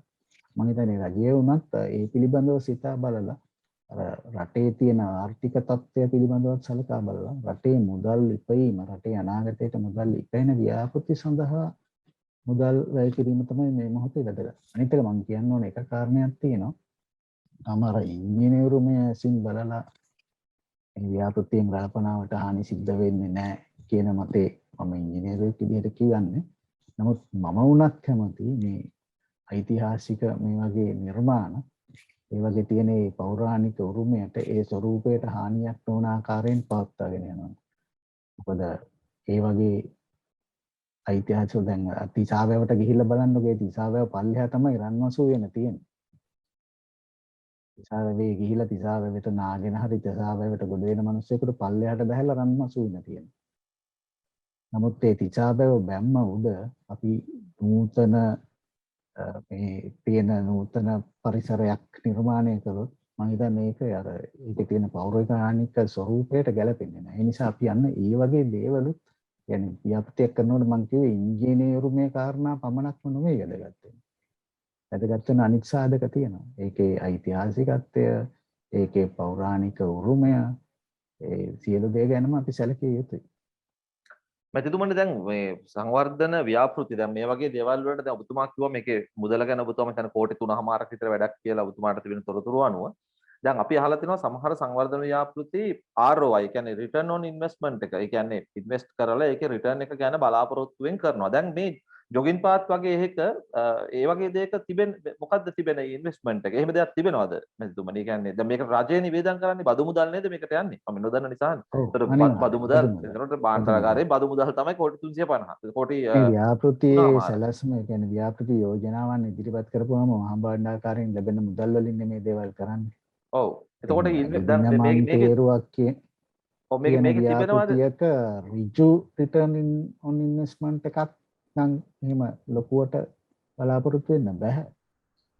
එතකොට ජනතාව හිතන එක හරියනේ ප්‍රශ්නේ. මොකද මිනිස්සු කල්පනා කරනවා දැන් මේ නෑ කියලා කියන්නේ අපි දන්නවා අපිට පොහොර ගේන්න බැරි වුණා. එතකොට පොහොර ගේන්න සල්ලි නැති වුණා. එතකොට දැන් මුදල්ච්චු ගහමින් යන රටක්නේ. උද්දමනය ඔබතුමාට කියන්න අවශ්‍ය නැහැ. උද්දමනය බලන්න පුළුවන් සුපර් මාකට් එකට ගියාට පස්සේ කොහොමද කියලා මිල. ඒ වගේ වෙලාවක මේක කරන්නේ මොකද කියලා මිනිස්සුන්ගේ විරෝධය අර සම්ප්‍රදායික චින්තනය අර මේකට හානි වෙනවා පෞරාණික එක ඒ කතාවක් තියෙනවා. අනිත් පැත්තෙන් ආවේගය මිනිසුන්ගේ තිබෙන ආවේගය එළියට එනවා ඉංජිනේරුමය වශයෙන් මේක නිවැරදි වුණා. සමහර ලාවට සමාජය තුළ පිළිගැනීමට ලක්වන්නේ නැහැ. නමුත් මම හිතන්නේ වැඩේ කරන බව තමයි මම හිතන්නේ ඔව් ඒක දැනට. තමයි මම රේදාසිජාත් කිව්වේ අර පාරිසරික සාධක ආර්ථික සාධකත් ඒ සඳහා සැලකිය යුතුයි. දැන් සරල උදාහරණයක් ගමු අපි හයිවේ එකක් හදනවා නම් අපි ඒකට වාර්තාවක් හදලා ඉකොනොමික් ඇනලිසිස් එකක් කරලා ඉකොනොමික් බෙනෆිට් එක බලලා ඒ වැඩිම එක තමයි හදන්න අවශ්‍ය. දැන් ලංකාවේ ගත්තොත් එහෙම ලංකාවේ වැඩියෙන්ම අත්‍යවශ්‍යම හයිවේ එක විදිහට පෙනුනේ මුලින්ම ඔය කටුනායක එක්ස්ප්‍රස් වේ එකට පස්සේ මේ කොළඹ හදපු අවුටර් සර්කියුලර් රෝඩ් එකේ තමයි මම දන්න හැටියට වැඩිම රිටර්න් ඔෆ් ඉන්වෙස්ට්මන්ට් එක තිබුණේ. ඊට පස්සේ හදන්න තිබුණේ මේ මධ්‍යම අධිවේගී මාර්ගය කුරුණෑගල හරහා හදන අධිවේගී මාර්ගය. ඒක තමයි ලංකාවට අත්‍යවශ්‍යම අධිවේගී මාර්ගය විදිහට තිබුණේ මුලින් කරන්න. ඒ සාධකත් සැලකන්න ඕන වාණිජමය වශයෙන්. නමුත් අර සිද්ධ වෙන්නේ ඒ දේ නෙමෙයිනේ. සිද්ධ වෙන්නේ අපි හැමෝම දන්න දේනේ. බොහෝ විට දේශපාලකයන්ට අවශ්‍ය වෙනවා දේශපාලඥයින්ට අර තමන්ගේ ප්‍රදේශයට ප්‍රමුඛතාවය දෙන්න. ඉතින් ඒ මත සමහරලාට මේ ගත යුතු මේ භෞතික සැලසුම් හැදුවට මේ වගේ රිටර්න් ඔන් ඉන්ෂුරන්ස් හැදුවට ව්‍යාපෘතිය පිළිබඳ ගන්න ප්‍රතිපත්තිමය තීන්දුව ගන්නකොට ඒක සැලකෙන්නේ නැහැ. ඉතින් ඒක හරි රටපැත්තෙන් ඒක හානිකරයි. දැන් එතකොට ලයිට් ට්‍රේන් එක සැහැල්ලු දුම්රිය ව්‍යාපෘතිය පිළිබඳව ඔබතුමා ප්‍රකාශ කරා බංග්ලාදේශය දැන් ඒගොල්ලන්ගේ ට්‍රයල් ටෙස්ට් එකක් මම හිතන්නේ ටෙස්ට් රන් එකක් කරා කියලා. එතකොට බංග්ලාදේශය මම හිතන්නේ අපිට අපේ ජීවිත කාලේ මම හිතන්නේ ඔබතුමාගේ ජීවිත කාලේ වුණත් මම හිතන්නේ දැක ගන්න පුළුවන් වෙයි බංග්ලාදේශය අපි පහු කරලා යන යෑම. ඒ කියන්නේ ඒගොල්ලන්ගේ දැන් මේ ඉකොනොමි එක එක්ස්පෑන්ඩ් වෙන වේගය මොනවාද මේ ආර්ථික වර්ධන වේගය ඒ වගේම ඔවුන්ගේ තියෙන අපේ තිබෙන ඇපරල්ස් ටික දැන් එහෙට ගිහිල්ලා තියෙනවා. ඒ වගේම ඔවුන් අපිට දැන් ණය දෙනවා. ණය කියන්නේ මේ අතමාරු දෙනවා. එතකොට රට මං හිතන්නේ ඉතා වේගයෙන් ඒගොල්ලෝ දියුණු වෙනවා අපිට මේ දැන් මං හිතා අවුරුදු 50ක් වගේ වෙන රටක් නේ නිදහස ලබාගෙන 1971 ඔව් අපිට වඩා ගොඩක් පිටිපස්සේනේ බංග්ලාදේශයේ හිටියේ දැන් නමුත් දැන් බංග්ලාදේශය අපිට වඩා කොහොම වේගයෙන් ඉදිරියට වේගයෙන් යයි දැන් ඔය කියන විදිහේ ප්‍රොජෙක්ට් එක පැත්තට ගියා. දවස්වල අපි දැක්කනේ අර අපේ සමාජයේ ඇතිවෙච්ච කම්පනය අපි බංග්ලාදේශයෙන් ණය ගන්නවා කිව්වම ඒ කියන්නේ බංග්ලාදේශය ගැන අපේ සමාජ මතයක් තිබෙනවා. තුළ තිබුණු හැඟීම තමයි ඒකෙන් ප්‍රකාශ වෙන්නේ. නමුත් අපි ඉන්නේ දැන් ඊටත් පල්ලෙහා. පල්ලෙහා. ඔවුන්ගේ ණය ගන්න තත්ත්වයක තමයි අපි ඉන්නේ. එතකොට අධ්‍යක්ෂ ජනරාල්තුමනි මේ දැන් ඔබතුමා ජාතික භෞතික සලස්ම ගැන කතා කරා. දැන් කෝ ඒක? දැන් ඒක කොහෙද දැන් ඔබතුමාලා දන්න විදිහ ඔබතුමාලා මේක නිර්මාතෘවරු පියවරු දැන් ඒක දැන් කෝ ඒක? ඒ කියන්නේ කොහෙද තියෙන්නේ ඒක? ජාතික භෞතික සලස්ම තමයි නීතියේ හැටියට දැනට පළංගු සලස්ම. මොකද ඒක ගැසට් කරලා ඒක ප්‍රකාශයට පත් කරලා තියෙනවා. ඒක ජනාධිපතිවරයා විසින් අනුමත කරලා තියෙනවා. නැවත අවුරුදු 10කින් ඒක යථාවත් කරන්න ඕනේ. ඒක තමයි සාමාන්‍ය අප්ඩේට් කරන්න ඕන. අවුරුදු 10කින් අප්ඩේට් කරන්න ඕනේ. ඒ වෙනකන් මේක තමයි වළංගු. අපි අවුරුදු 10කදී රටේ සංවර්ධනය සිද්ධ වෙන ආකාරය දිහා බලලා ඒක ආයේ යාවත්කාලීන කරන්න ඕනේ. ඒ යාවත්කාලීකරණකම් මේ හඳුනාගත්ත ප්‍රතිපත්තිමය රාමුවක් තියෙනවා. සංවර්ධනය කොහොමද කරන්න ඕන කියන එක. ඉතින් අන්න ඒක සියලු දෙනාගේම එකඟතාවයෙන් හදලා තියෙනවා. ඉතින් ඒක පැත්තකට තියලා වැඩ කරනවට වඩා රටට යහපතක් වෙනවා ඒක මත සිටගෙන වැඩ කිරීම. එතකොට දැනට ඔය ඔබතුමාගේ දැනුම අනුව දැන් ඔය පොළොන්නරුවේ කතන්දරය තුල ඒක ඇතුළත් වෙලා තිබුණ නැද්ද ඔබතුමාට මතක විදියට? ඒ ජාතික භෞතික සැලැස්මේ තියෙන්නේ දවන්ත ඒ කියන්නේ ජාතික මට්ටමේ ව්‍යාපෘති. මේ සැලැස්මෙන් පල්ලෙහාට ගිහිල්ලා මේ local authority areas වලට නගර සභාවලට ප්‍රාදේශීය සභාවලට නාගරික සංවර්ධන අධිකාරිය විසින් වෙනම සැලැස්මක් හදනවා. මේ පළාතට සංවර්ධන සැලැස්ම, මේ ප්‍රදේශයට සංවර්ධන සැලැස්ම. ඒ සංවර්ධන සැලැස්ම තුළිනුත් හඳුනා ගන්නවා ව්‍යාපෘති. ඒ ව්‍යාපෘති වලට තමයි අපි මුදල් ඉල්ලගන්නේ මහා භාණ්ඩාගාරය. මේ කියන ව්‍යාපෘතිය මම දන්න තරමට මට ඒ නාගරික සංවර්ධන අධිකාරියෙන් කතා කරන්න අය කියපු හැටියට ඒ කලින් අපි ඉන්න කාලේ තිබුණු සැලැස්ම තුළ තිබුණේ නැහැ. මම දන්නේ ඊට පස්සේ මොකක් හරි සංශෝධනයක් කරලා ඒකට මේගොල්ලෝ උතුලත් කරලා තියෙනවද කියලා. අර අපි ඉන්න කාලේ තිබුණ තත්ත්වය තමයි මම කිව්වේ.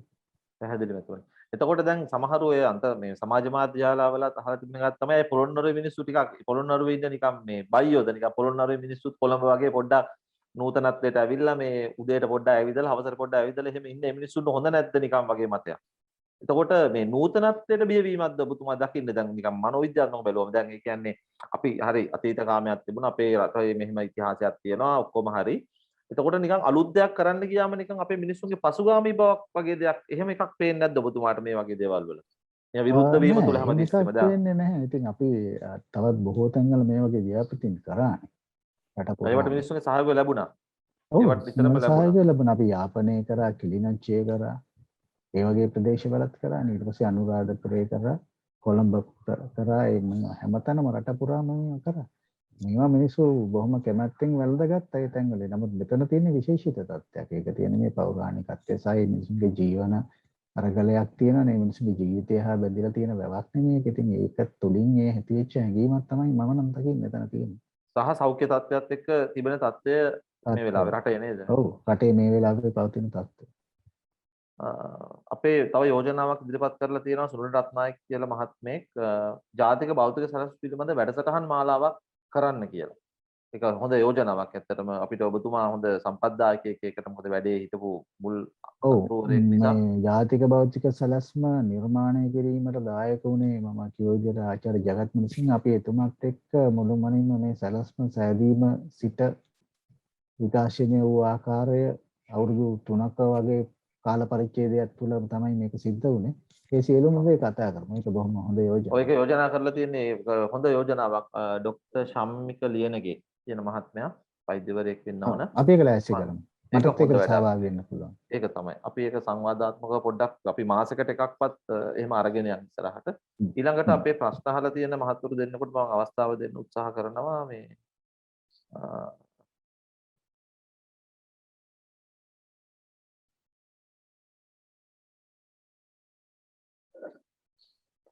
අපි ආර්යරත්න මහත්මයාට අවස්ථාවක් ලබා දෙමු ඔබතුමාගේ ප්‍රශ්න ඉදිරිපත් කරන්න අධ්‍යක්ෂ ජනරාල්තුමාට ආර්යරත්න මහත්මයා.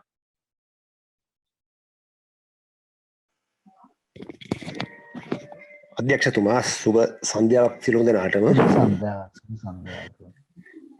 අධ්‍යක්ෂතුමා මේකයි මොකද මෙතන ප්‍රශ්නය කියලා කියන්නේ මේ රණපනාවේ තියෙන වැදගත්කම. රණපනාවේ තියෙන වැදගත්කම වැවක් වුණාම අපි පෞරාණික වැවක් රණපනාවේ තියෙන වැදගත්කම විනාශ වීම ගැනත් මට දැනගන්න අවශ්‍යයි. ඒ වගේම දැන් ඔබතුමා විශේෂ මේ සැලැස්මකට අනුව ඉස්සර වෙලා මේ ප්‍රෝග්‍රෑම් එකක් තිබුණා කියලා කිව්වා මේ ප්‍රෝග්‍රෑම් එක කරන්න. ඒ ප්‍රෝග්‍රෑම් එකෙන් පරිබාහිරවද මේ මෙතන මේ පරක්කම සමුද්‍රයේ ඉඳගෙන ඒ රළපනාව විනාශ කළා කරන්න හදන ව්‍යාපෘතිය සිද්ධ වෙන කියන ප්‍රශ්නෙත් මට තියෙනවා. ඔව් ඒක තමයි මම පැහැදිලිවම කලින් කිව්වේ. ඒ කියන්නේ අපි ඒ 2015 20 2019 අග වෙනකන් කාල පරිච්ඡේදී කරපු වැඩපිළිවෙලේදී හඳුනාගෙන ක්‍රියාත්මක කරපු ව්‍යාපෘති රාශියක් තිබුණා. නමුත් ඒ කාලේ හදලා තිබුණ ඒ සැලැස්ම තුල නම් මෙහෙම ව්‍යාපෘතියක් තිබුණේ නැහැ. මෙහෙම ව්‍යාපෘතියක් තිබුණ එකම ව්‍යාපෘතිය ඔය පරාක්‍රම සමුද්‍රය ආසන්නයේ ඒ වැව පල්ලෙහා තියෙන අර දීප උයන කියන ව්‍යාපෘතිය. ඒක බොහොම අලංකාරව නිම වෙලා තියෙනවා. එතන කාගෙන්වත් කිසිම විරෝධතාවයක් ඇති වුණේ නැහැ. ඒක මේ පරිසරයත් සමග බොහොම බද්ධ වෙලා තියෙන ඉතාම සුන්දර ව්‍යාපෘතිය. ඒ ව්‍යාපෘතිය ඒ සැලැස්ම තුල තිබුණා. නමුත් මෙහෙම ව්‍යාපෘතියක් නම් ඒ සැලැස්ම තුල තිබුණේ නැහැ.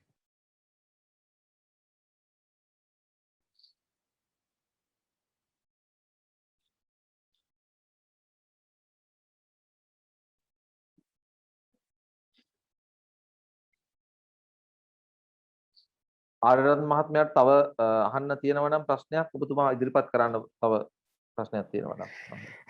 ඔව් මේ ડોක්ටර් මේ අපේ සුමෙන්ද රත්නායක මහත්තයන් දැනගමු අපි දැන් මේ මෙතන පරාක්‍රම සමුද්‍රය සහ තිස්ස මහරාමේ තියෙන වැවේ ප්‍රතිසංස්කරණ කටයුතු සම්බන්ධ මොන හරි දැන් වැඩ පිළිවෙලක් තියෙන කියලා අපිට ආරංචි ලැබිලා තියෙනවා. දැන් මේ දේ තුලම මේ පරාක්‍රම සමුද්‍රය සහ තිස්ස මහරාම වැවේ සිද්ධ වෙන එකම ක්‍රියාවක්ද නැත්නම් මේ තුලින් මේක මේ මොනවා හරි විනාශයක් වෙන පැත්තකට වෙන වැඩක්ද කියන එක පොඩ්ඩක් පැහැදිලි කරන්න පුළුවන්ද? තිස්ස මහරාම වැවේ සිද්ධ වෙමින් පැවතුනේ මේ පරාක්‍රම සමුද්‍රයේ සිද්ධ වෙන්නේ මේ වැව් බැම්ම මත විදින මන්තේරුවක් හැදීම කියන එක නෙමේ ව්‍යාපෘතිය. නමුත් තිස්ස මහරාම ව්‍යාපෘතිය මම දැක්කේ. මමත් ඒක දැක්කේ නම් මේ මාධ්‍ය තුලින්. ඒක මම දැක්කේ අර වැවේ පහළ තැන්පත් වෙලා තියෙන රොන් මඩ තත්ත්ව ඉවත් කිරීම නේද ඒ ව්‍යාපෘතිය තුලින් සිද්ධ වෙමින් පැවතුනේ. ඒකයි මේකයි අතරේ සමානත්වයක් නැහැ. මම දකින විදිහට සමානත්වයක් නැහැ. හොඳයි එතුමා හොඳ ප්‍රශ්නයක් අපිට ඉදිරිපත් කරා රත්නායක මහත්මයා. මේ අපි හිතුවේ නෑ ඇත්තටම මේ මාතෘකාව ටිකක් කියන්නේ ටිකක් දැනුම සම්බන්ධව එකක් නිසා ප්‍රසිද්ධ මාතෘකාවක් නෙවෙයි. කියන්නේ ගාක්ම මේ එහෙම නිකන් උණුසුම් එකක් නෙවෙන්න නිසා අපි හිතුවේ නෑ මේ මිත්‍ර ප්‍රතිචාරයක් තිබේ කියලා. නමුත් අපි කරපු වැඩසටහන් වලින් අද තමයි වැඩිම ප්‍රමාණයක් අධ්‍යක්ෂතුමනි සම්බන්ධ වෙලා ඉන්නේ. එතකොට තිසර විජේසේකර මහත්මයා සම්බන්ධ වෙලා ඉන්න ඔබතුමා ප්‍රශ්නේ ඉතාමත් කෙටියෙන් ඉදිරිපත් කරන්න. තව විනාඩි 15ක් වගේ ඇතුළත අපි වැඩසටහන අවසන් කරන්න අවශ්‍යයි. ඔව් මට අවස්ථාව දුන්නට ස්තුතියි. මට දැනගන්න තියෙන්නේ මට දැන ප්‍රශ්නකට වැඩිය අදහසක් ඉදිරිපත් කරන්න තියෙන්නේ තිස්ස මහාරාම වැව වටේටත් ඔය වගේ වැඩක් ගියා. දැන් ඒ කියන්නේ මේ වගේ ප්‍රදේශයකට ඕක ගැලපෙනවද කියන ප්‍රශ්නේ බොහෝ දුරට තියෙනවා. දැන් තිස්ස මහාරාම වැව වටේට ගොවින් වීවේලනෝ ඔය මේ ඉදිකරපු ජොගින් පාත් එකේ එහෙමිස්සුන්ට මේ හොඳට කාලවීලා ජොගින් පාත්වල යන්න තරම් ආර්ථිකයක් දැනටනං නැහැ. ඒ වගේ මට ප්‍රශ්නකට තියෙන්නේ දැන් අපිට ඔය වගේ පුරාණික එකැන් පෞරාණික වැවක් ඒ සම්බන්ධව නාගරික සංවර්ධන ඉදිරියට දාගෙන කරන්න පුළුවන් ඒකෙන් සංරක්ෂණය කරන්න විදියක් තියෙනවද රටේ නීතිය අනුව තියෙන. ඔබ අහන්නේ හරි ඔබතුමා මේ අපේ අධ්‍යක්ෂ ජනරල්තුමා පිළිතුර දෙන්න. මට එච්චර අවසාන සංරක්ෂණය කිරීම කියන එක තුළින් තිසර මහත්මයා මොකක්ද අදහස් කරන්නේ? තිසර මහත්මයා මට ඒක හරියටම මට තේරුණු විදිහට මේ අධ්‍යක්ෂ ජනරල්තුමානි එතුමා අදහස් කරේ මේ ඒ කියන්නේ දැන් ජොගින් පාත් එක අලුත් කන්ස්ට්‍රක්ෂන් එකක්. ඒ කියන්නේ වැව ආශ්‍රිතව මොනවා හරි කියන්නේ වෙන වැඩක්. එතකොට වැව ඒ මුදල් දැන් කියන්නේ මම හිතන්නේ අදහස් කරන්න බැලුවේ එතුමා මේ දැන් අපි කලිනුත් කතා කරා දැන් මේ මුදල් ඇවිල්ලා ආපහු ඒ කියන්නේ රිටර්න්ස් බලාගෙන කරන දේවල් නෙවෙයි. ඒ කියන්නේ ලොකු රිටර්න් එකක් එන්නේ නැහැ. මිනිස්සුගේ බදු මුදල් නමුත් රිටර්න් එකක් එන්නේ නැහැ ලොකුවට. එතකොට ඇයි වැව ආරක්ෂා කරන්නේ මුදල පාවිච්චි කරන්න බැරි වගේ අදහසක් තමයි මම හිතන්නේ. ඒක පුළුවන්. ඔව්.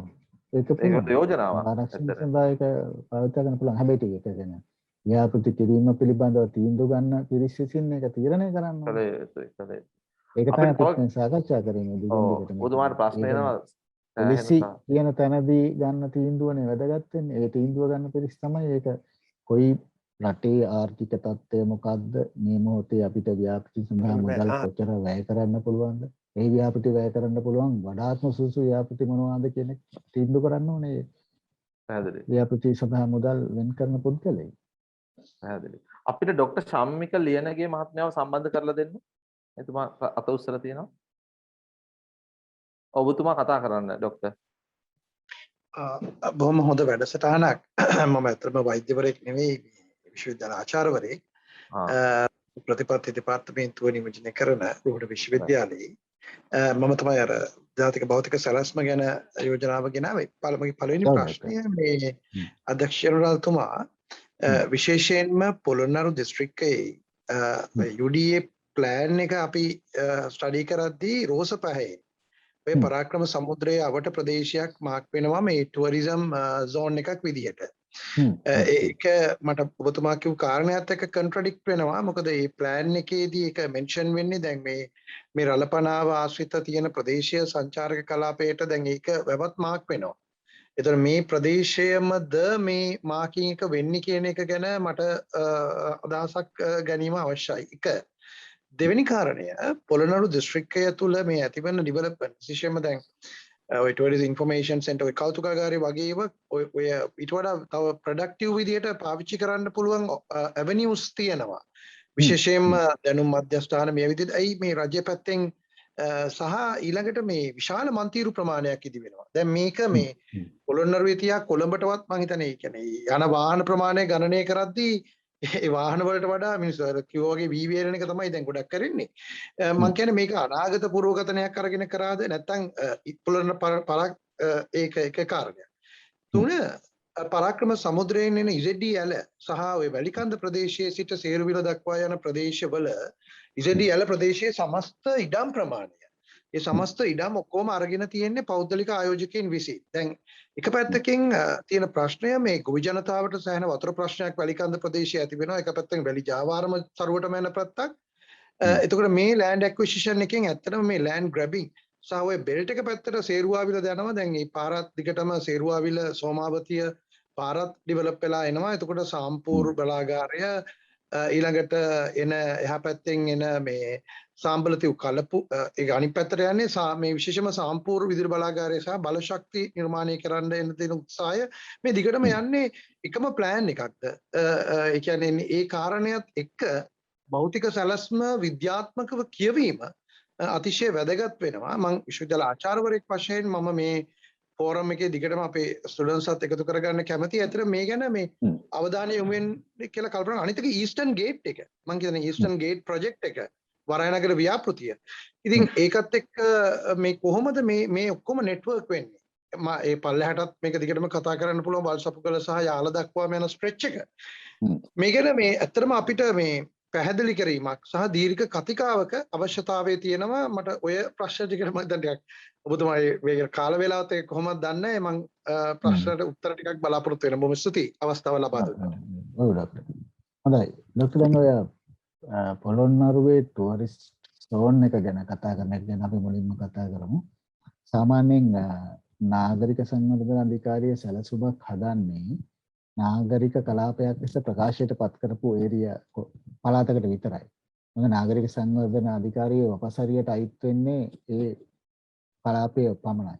එතනින් එහාට දැන් ඔය ඇලවල් සහ ඉඩම් භාවිතය එන්නේ භෞතික සැලැස්ම තුළ ඉඩම් භාවිතය පිළිබඳ පුළුල් දෙයක් තියෙනවා. නමුත් දැන් ආයෝජකයින්ට ඉඩම් දෙන්නේ ඒ දේවල් තීන්දුව කරන්නේ ඊට වඩා වෙනස් දෙපාර්තමේන්තු සහ අමාත්‍යාංශ මගින්. ඔබතුමා කියපු ඒ ටුවරිසම් ඩෙවලොප්මන්ට් සෝන් එක කියන එක ඒ නගරය තුළ තියෙන ට්‍රෙන්ඩ් එක ටුවරිසම් ඩෙවලොප්මන්ට් වඩාත්ම සුදුසු ප්‍රදේශ ඒ ඇනලිසිස් එකක් තුළින් තමයි තෝරාගන්නේ.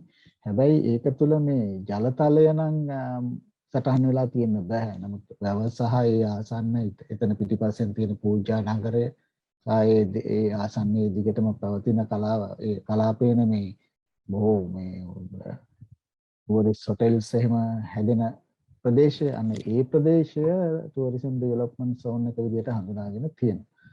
ඉතින් ඊස්ටර්න් ගේට් එක කියන එක භෞතික සැලැස්ම තුළ තියෙන ඊටාම ත්‍රිකුණාමලය නගරය කියන එක අපිට රටේ ආර්ථිකය දියුණු කිරීම සඳහා ඊටාම වැදගත් ස්ථානයක් විදිහට තමයි හඳුනාගෙන තියෙන්නේ. මොකද මේ ලංකාව නැගෙනහිර පැත්තෙන් අනිකුත් රටවල් සඳහා යා කරන කොරිඩෝව බවට පත් වෙන්නේ ත්‍රිකුණාමලය. ත්‍රිකුණාමලය සඳහා හොඳ සැලැස්මක් වෙනම නාගරික සැලැස්මකුත් හදලා තියෙනවා අනාගතය ඉලක්ක කරගෙන. මම හිතන්නේ මේ ඒ සැලැස්මත් ඉතාමත් මුදින් නිර්මාණය කරපු සැලැස්මක්. ඒ සැලැස්ම ක්‍රියාත්මක කිරීම තුළින් ත්‍රිකුණාමලය ඒ ආශ්‍රිත කලාපය මුළුමනින්ම දියුණු කරගන්න පුළුවන්. මොකද ජාතික භෞතික සැලැස්මේ හැටියට ත්‍රිකුණාමලයේ ඉඳන් පහළට පොතුවිල් දක්වාත් එතනින් අම්පාර දක්වාත් කලාපය ඉදිරියේදී හොඳින් වර්ධනය වෙන ජන ගණත්වය වැඩි කරන්නට පුළුවන් කලාපයක් විදිහට තමයි හඳුනාගෙන තියෙන්නේ. ඉතින් මේ වෙලාවේ මම හිතන්නේ අපිට හොඳම දේ තමයි තවත් වැඩසටහනකට සම්බන්ධ වෙලා මේ භෞතික සැලැස්ම ඉදිරියට ගෙනියන්නේ කොහොමද, ඒක නිර්මාණය කරේ කොහොමද, ඒකේ වැදගත්කම මොකද්ද කියලා කතා කරන එක. ඒකත් එක්කම අධ්‍යක්ෂකතුමා දැන් ඕකත් එක්ක සම්බන්ධ වෙනවා අනුරාධපුර පූජා නගරයේ සැලැස්ම. දැන් ඒකත් එක්ක මම ස්වාමීන් වහන්සේලාව තිස්ස වැව ආශ්‍රිත තියෙන කලාපය පූජා නගරයේදී තියෙන ප්‍රශ්නේ තමයි මේ පූජා නගරයේ සංචාරක කලාපයක් බවට පත්වීමේ අවදානම සහ විශේෂම ඇතුළු නුවර ප්‍රශ්නේ. ඔක UD එක මම හිතන්නේ 1990 ආශ්‍රිත කාලයේදී ඉඳන් ওই සැලැස්ම ගැනලා දැම්මත් එක ක්‍රමානුකූල ලෙස ක්‍රියාත්මක කරනවා. ඉතින් මේ පිළිබඳවත් මම හිතන්නේ මේ විශාල සංවාදයක් වෙන්න ඕනේ කියලා මම විශ්වාස කරනවා. ඒක කොහොමද පොළොන්නරුවට එන්නේ සහ පොළොන්නරුවෙන් ත්‍රිකුණාමලයේ හායනය වෙන්නේ මොන විදිහටද සහ දැන් නාගරික සැලසුම වගේම ලංකාවට ඒ කියන්නේ පොදුවේ භෞතික සැලැස්ම හරහා හෝ නගරවලට එක සැලැස්මක් ගම්වලට තව සැලැස්මක් වෙන්නේ නැතුව මේක ඉන්ටිග්‍රේටඩ් වෙච්ච ලංකාවේ ඇත්තටම වර්ග කිලෝමීටර් 65612ක් විතර වෙනවා දැන් මේ භූමි ප්‍රමාණය පිළිබඳව මේ කළමනාකරන මූලික සැලැස්මක් ඒ කියන්නේ නාගරික වගේම අනිත් පර්යන්ත ප්‍රදේශات ඒකාබද්ධ වෙච්ච කොහෙසිව් ප්ලෑන් එකක්. දැන් කනගාටුවට කරුණ මේ පොලිසි ප්ලෑනින් වල මගේ ඩිපාර්ට්මන්ට් එක පබ්ලික් පොලිසි. දැන් ඒතර අපි ඩිපාර්ට්මන්ට් ඔෆ් පබ්ලික් පොලිසි වෙන විශ්වවිද්‍යාල ආචාර්යවරු අපි ළමයි 10 ගණක් අපේ ඉන්නවා. හැබැයි දැන් මේ පොලිසි ඉම්ප්ලිමන්ටේෂන් ප්ලෑන් එක දුන්න ගමේ ඉතල ගමුවේ වගේ. රාජ්‍ය විශ්වවිද්‍යාලවල ගුණාත්මක භාවය වර්ධනය කරන්න කියනවා අධ්‍යක්ෂකතුමා. හැබැයි මේවා ඉන්ටිග්‍රේට් කරලා කොහෙසිව් ප්ලෑන් එකක් සහ ඒ රිසර්ච් කම්පෝනන්ට්ස් ඇත්තටම ඒ රිලෙවන්ට් ඩිපාර්ට්මන්ට්ස් වලින් ගන්න පුළුවන් වොලන්ට් මේ කොස්ට් ඉෆෙක්ටිව්. ඒ නමුත් ඒක නොගැනීම මේ ජාතික සංවර්ධනයේ විශාල ප්‍රශ්නයක්. අනිත් එක කුච්චවේලි. ඔය මේ ප්‍රාදේශීය ලේකම් කොට්ටාශේ ඔය තියෙන නිදිය වෙරළේ කිලෝමීටර් 54ක ස්ට්‍රෙච් එකක් තියෙනවා. හැබැයි ට්‍රිලියන් ඉකොනොමි එකක්. හැබැයි ඒකේ අපි තාම වැලි ගන්න කනිජ වැලි ගන්න කිලෝමීටර් දෙක කෝකිලයි දෙන්න යනවා අරාබි කම්පැනි වලට. මම කියන්නේ ඇයි මේ value added production වලට අපිට යන්න පුළුවන්කම තියාගෙන මේ ඇනලිසිස් වලට අපි යුනිවර්සිටිස් වශයෙන් වෙනම ඇනලිසිස් වෙනවා. හැබැයි මේවා තමුන්නාන්සල වගේ අමාත්‍යාංශ සහ ප්‍රතිපත්ති දෙපාර්තමේන්තුව අතර සම්බන්ධීකරණයක් නොවීමේ පාඩුව තමයි මේ අපේ රටේ ජනතාව ගෙවමින් ඉන්නේ. මම යෝජනා කරන්න කැමති මේ සංවිධායක මණ්ඩලය ඇත්තටම ඉතා හොඳ වැඩසටහනක්. මේ ගැන විවෘත පළල් බුද්ධිමය සාකච්ඡාවක් සීරීස් එකක් ලෙස ඇත්තටම ජාතික භෞතික සැලැස්ම ගැන හෝ අනිත් දේවල් පිළිබඳව ඇත්තටම ලෙන්දි ඩිස්කෂන් එකක නීඩ් එක තියෙනවා. මම බලාපොරොත්තු වෙනවා මේ බඳු වැඩසටහන අතර මම ඊමේල් එකක් එවන්නම්. අපිටත් අවයා කරන්න අපි එකට බොහොම එකතු වෙන්න කැමතියි. බොහොම ස්තුතියි අවස්ථාව ලබා දුන්නාට සංවිධායක. ආචාර්යතුමා මේ ශම්මික ලියනගේ ආචාර්යතුමා ඔබතුමාට මම Facebook එකේ රික්වෙස්ට් එකක් දැම්ම ඔබතුමා හොයාගෙන අපි හරි සතුටුයි උගත් මිනිස්සු දැනුම තේරුම තියෙන ප්‍රායෝගික බුද්ධිමතුන් එක්ක මේ ඉදිරියට යන්න මේ වැඩසටහන. ඒ නිසා ඔබතුමා ඒක ඇක්සෙප්ට් කරලා මට ඔබතුමාගේ මොබයිල් නම්බර් එක දාන්න. ඊට පස්සේ අපි මේ ඔය කියන විදිහේ වැඩසටහනක් මේකෙන් සංවිධානය කරගමු ටිකක් සීරීස් එකක් විදිහට අපිට හුඟක් සම්පත්දායකයෝ ඉන්නේ සඳහා. ජගත් මහත්මයාත් මම අඳුරන පුද්ගලිකව සුමේද මහත්මයා ඉන්නවා. ඒ නිසා මේ අපිට පුළුවන් කතා කරන්න මේ ඔබතුමා මට සම්බන්ධ වෙලා වැඩ කරන විශාල ප්‍රමාණයක් ඉන්නවා මේ වෙනකොට. අපි ඉදිරියේදී තවත් මේ විදිහේ වැඩසටහන් පමණක් නෙමේ පුළුල් සැලැස්මක් ඒකාබද්ධ සැලැස්මක් හදමු කියන තැනට එක්කහුව වෙච්ච විශාල පිරිසක් ඉන්නවා. අපි එතුමාව සම්බන්ධ කරගන්න. ආචාර්යතුමා මම සම්බන්ධ කරගන්න ලියනගේ ආචාර්යතුමා මම රුහුණු විශ්වවිද්‍යාලයේ එතුමා හොඳ සම්පත්දායකයෙක්. අපිට ඉස්සරහට මේ වැඩසටහනට සම්බන්ධ කරගන්න පුළුවන් වෙයි. එතුමා බොහොම ස්තුතියි. ඒ වගේම අපි වැඩසටහන ඉවර කරන්න කලින් කීප දෙනෙක් ඉන්නවා. මම ලක්මාල් නානායක්කාර මහත්මයා කෙටියෙන්ම ප්‍රශ්න ඉදිරිපත් කරන්න. ලක්මාල් නානායක්කාර මහත්මයා.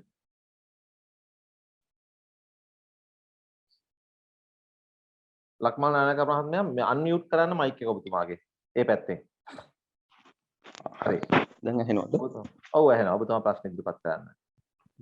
මට දැනගන්න තියෙන ප්‍රශ්නේ තමයි ඉස්සලා ශම්මික මහත්මයාත් කතා කරපු විදිහට පූජා නගරයක් ඇතුලේ නාගරික සංවර්ධන අධිකාරිය කටයුතු කරන ආකාරය ගැන පැහැදිලි කිරීමක් කරන්න පුළුවන්ද අපේ සුමේද මහත්මයා? පූජා නගරය ඇතුළ ඇත්තටම නාගරික සංවර්ධන අධිකාරියට නෙමෙයි අයිති වෙන්නේ ජාතික භෞතික සැලසුම් දෙපාර්තමේන්තුවට. ජාතික භෞතික සැලසුම් දෙපාර්තමේන්තුවේ අධීක්ෂණය යටතේ පූජා භූමි සංවර්ධන කමිටුවක් පිහිටවලා තියෙනවානේ. ඒ කමිටුවේ සමාජික විදියට යටම ස්ථානවල ඉන්න නායක ස්වාමීන් වහන්සේලා ඊළඟට ඒ අනුරාධපුරයේ පොළොන්නරුවේ නම් පොළොන්නරුවේ ඉන්න රජයේ නිලධාරීන් මේ සියලු දෙනාම ඉන්නවා. ඔවුන් යටතේ තමයි මේ එතන සිදුවන සංවර්ධනය පිළිබඳ තීන්දුව ගන්න. ඒක නාගරික සංවර්ධන අධිකාරිය විසින් කරන්නේ ඒ අවශ්‍ය පූජා භූමි සංවර්ධන කමිටුවේ අනුමැතිය යටතේ මැදිහත් වෙලා ඒ ක්‍රියාදාමයට සහයෝගය දීමක් පමණයි. මම කියන්න ඕනේ මම වර්තමානයේ නාගරික සංවර්ධන අධිකාරිය අධ්‍යක්ෂ ජෙනරාල් නෙවෙයි. මම 2019 වෙනකන් හිටියේ. මම දැන් නාගරික සංවර්ධන අධිකාරිය අධ්‍යක්ෂ ජෙනරාල් වශයෙන් ඉන්නේ නැහැ. එතකොට අපි ජයසිරි සමරතුංග මහත්මයාට අවස්ථාව දෙමු. ඊට පස්සේ අපිට මම හිතන්නේ කතාව අපේ સમાપ્ત කරන්න අවස්ථාව යන්න වෙනවා. අවසාන වශයෙන් එතුමා කෙටියෙන් ඔබතුමාගේ ප්‍රශ්න ඉදිරිපත් කරන්න ජයසිරි මහත්මයා. බොහොම ස්තුතියි. දැන් මට කරන ප්‍රශ්නේ තමයි දැන් නාගරික සංවර්ධන අධිකාරියේ මේ නගර සැලසුම් කරන ක්‍රියාවලිය තුළ දැන් මට මම මේක උදාහරණයකට කියන්නම්. දැන් යාපනයේ උතුරු පළාතේ දැන් මීට අවුරුදු 20කට තරමේ මේ සැලසුම් කරනකොට ඒ පළාතේ සංවිධාන කිව්වා මේ අපේ නගරය සැලසුම් කරනකොට අපේ ජන ජීවිතේ අපේ සංස්කෘතික රටාවට වෙනස් ඒවත් එක ගැටෙන මේ ආකෘතියක් අපේ නගරය කරන්න එපා කියන එක. දැන් නගරයක භෞතික සැලැස්මකින් කරන්නේ ජන ජීවිතයට සහ අපේ සංස්කෘතික වටිනාකම් වලට හැබිටාට් වලට අපේ ජීවත් වීමට ගැළපෙන ඒකත් හා එක්ක සහසම්බන්ධ විය යුතුයි නේද? ඒ නගරයේ සැලසුම් කිරීම සහ නගරයේ භෞතික වැඩපිළිවෙල. එහෙම නැතුව එතෙන්දී මේ සංචාරකයන්ගෙන් ලාභ ඉපීමේද ප්‍රමුඛතාවය වෙන්න ඕනේ. එහෙම නැත්නම් එක එක පළාතේ තියෙන අපේ සભ્યත්වයට එක්ක තියෙන ජන ජීවිතයට අදාළ වෙන විදිහටද මෙයා කරන්න ඕනේ කියන එකයි මම අහන්නේ. ඔබතුමාලා පිළිගන්නේ කොයි පැත්තද? දෙපැත්තම මෙයා කරනවා. එහෙම නැත්නම් අපි මේ ටූරිස්ට් වලින් ආදායම ලබලා අපේ ලංකාව මේ ලෝක ගෝලීය දැන් පවතින ආර්ථිකක්‍රමයක් එක්ක අපි යන්න ඕනේද? බටහිර ක්‍රමයක් එක්ක අපි අනුකූලව යන්න ඕනේද? එහෙම නැත්නම් අපේ ජීවන රටාවට ගැළපෙන විදිහට ආකෘතිය භවිෂ්‍යති. නාගරික සංවර්ධන සැලැස්මක් නිර්මාණය කරනකොට එතනදී බොහොමයක් සාධකයන් අවධානයට ගැනෙනවා. ඒතර ඔබතුමා කිව්වා වගේ කියන්නේ ඉන්න ජන කොට්ටාශය අමතක කරලා එතනින් සංචාරකයින් ඒ කියන්නේ පිටරටින් පැමිණෙන අයට මූලිකත්වය දෙනවාද කියන වගේ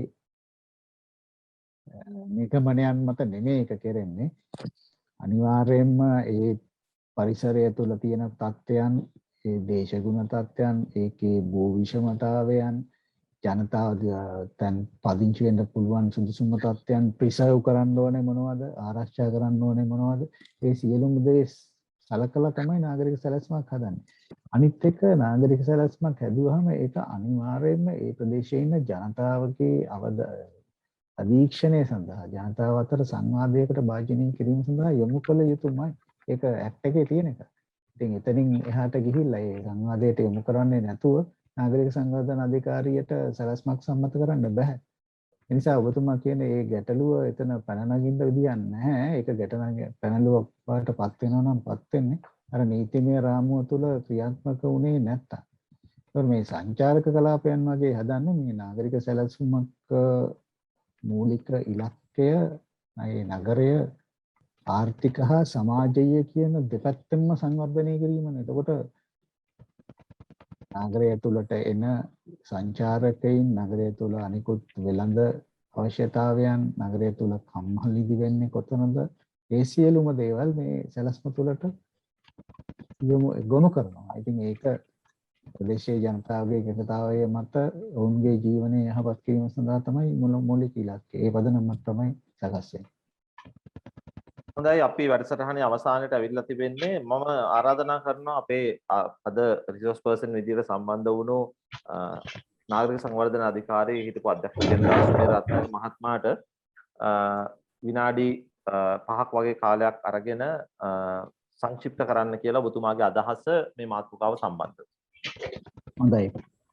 මම ප්‍රථමයෙන් අර මුලින් ස්තුති කරා වගේ මම සියලු දෙනාටම ස්තුති කරන්න ඕනේ. අපි බොහොම හොඳ සංවාදයක් හැමෝගෙම සහභාගීත්වයෙන් හොඳ සංවාදයක් අද සිදු කළා. මම ඉදිරිපත් කරන මූලික දේ තමයි අපි හැමතිස්සෙම යම් කිසි වූ ආදාගත් ඒ කියන්නේ දීර්ඝකාලීන සැලසුමකට අනුව රටේ ආර්ථිකය, රටේ සමාජීය තත්ත්වය, ජනතාවගේ ජීවන තත්ත්වය උසස් කිරීම කියන ඉලක්කයන් මත ගොනු කරගත්ත එක සැලැස්මක් අනුව තමයි මේ සංවර්ධනය සිද්ධ කළ යුතු වන්නේ. නාගරික සංවර්ධනය එහෙමයි සියලුම සංවර්ධන කියන ආර්ථික සංවර්ධනයක් ළඟා කරගත හැකි වෙන්නේ අපිට. ඒ වගේ ඉලක්කගත සැලැස්මකට අනුව කරොත්. ඉතින් මේක අනුසැලැස්මවල වලට කුඩා සැලැස්මවල වලට කැඩෙනකොට ඒකත් අර මූලික සැලැස්ම මත තබාගෙන කටයුතු කිරීමෙන් තමයි අපිට හොඳම සංවර්ධනයේ ඉහළම ප්‍රතිඵලය ජනතාවට සුබදායී විදිහටම ලබා ගන්න පුළුවන් වෙන්නේ. ඉතින් එක පැත්තකින් අපිට ඉන්න ස්තර තුනක් ඉන්නවා. එක පැත්තකින් මේ දේශපාලනයේ යෙදෙන පුද්ගලයින්ට අපි පුළුවන් තරම් දෙන්න ඕනේ ඒ අපේ මඟ පෙන්වීම කරන්න ඕනේ. බොහෝ දෙනෙක් ඒ මඟ පෙන්වීම කරපුවාම වුන් පිළි අරගෙන කරන කොටසක් ඉන්නවා.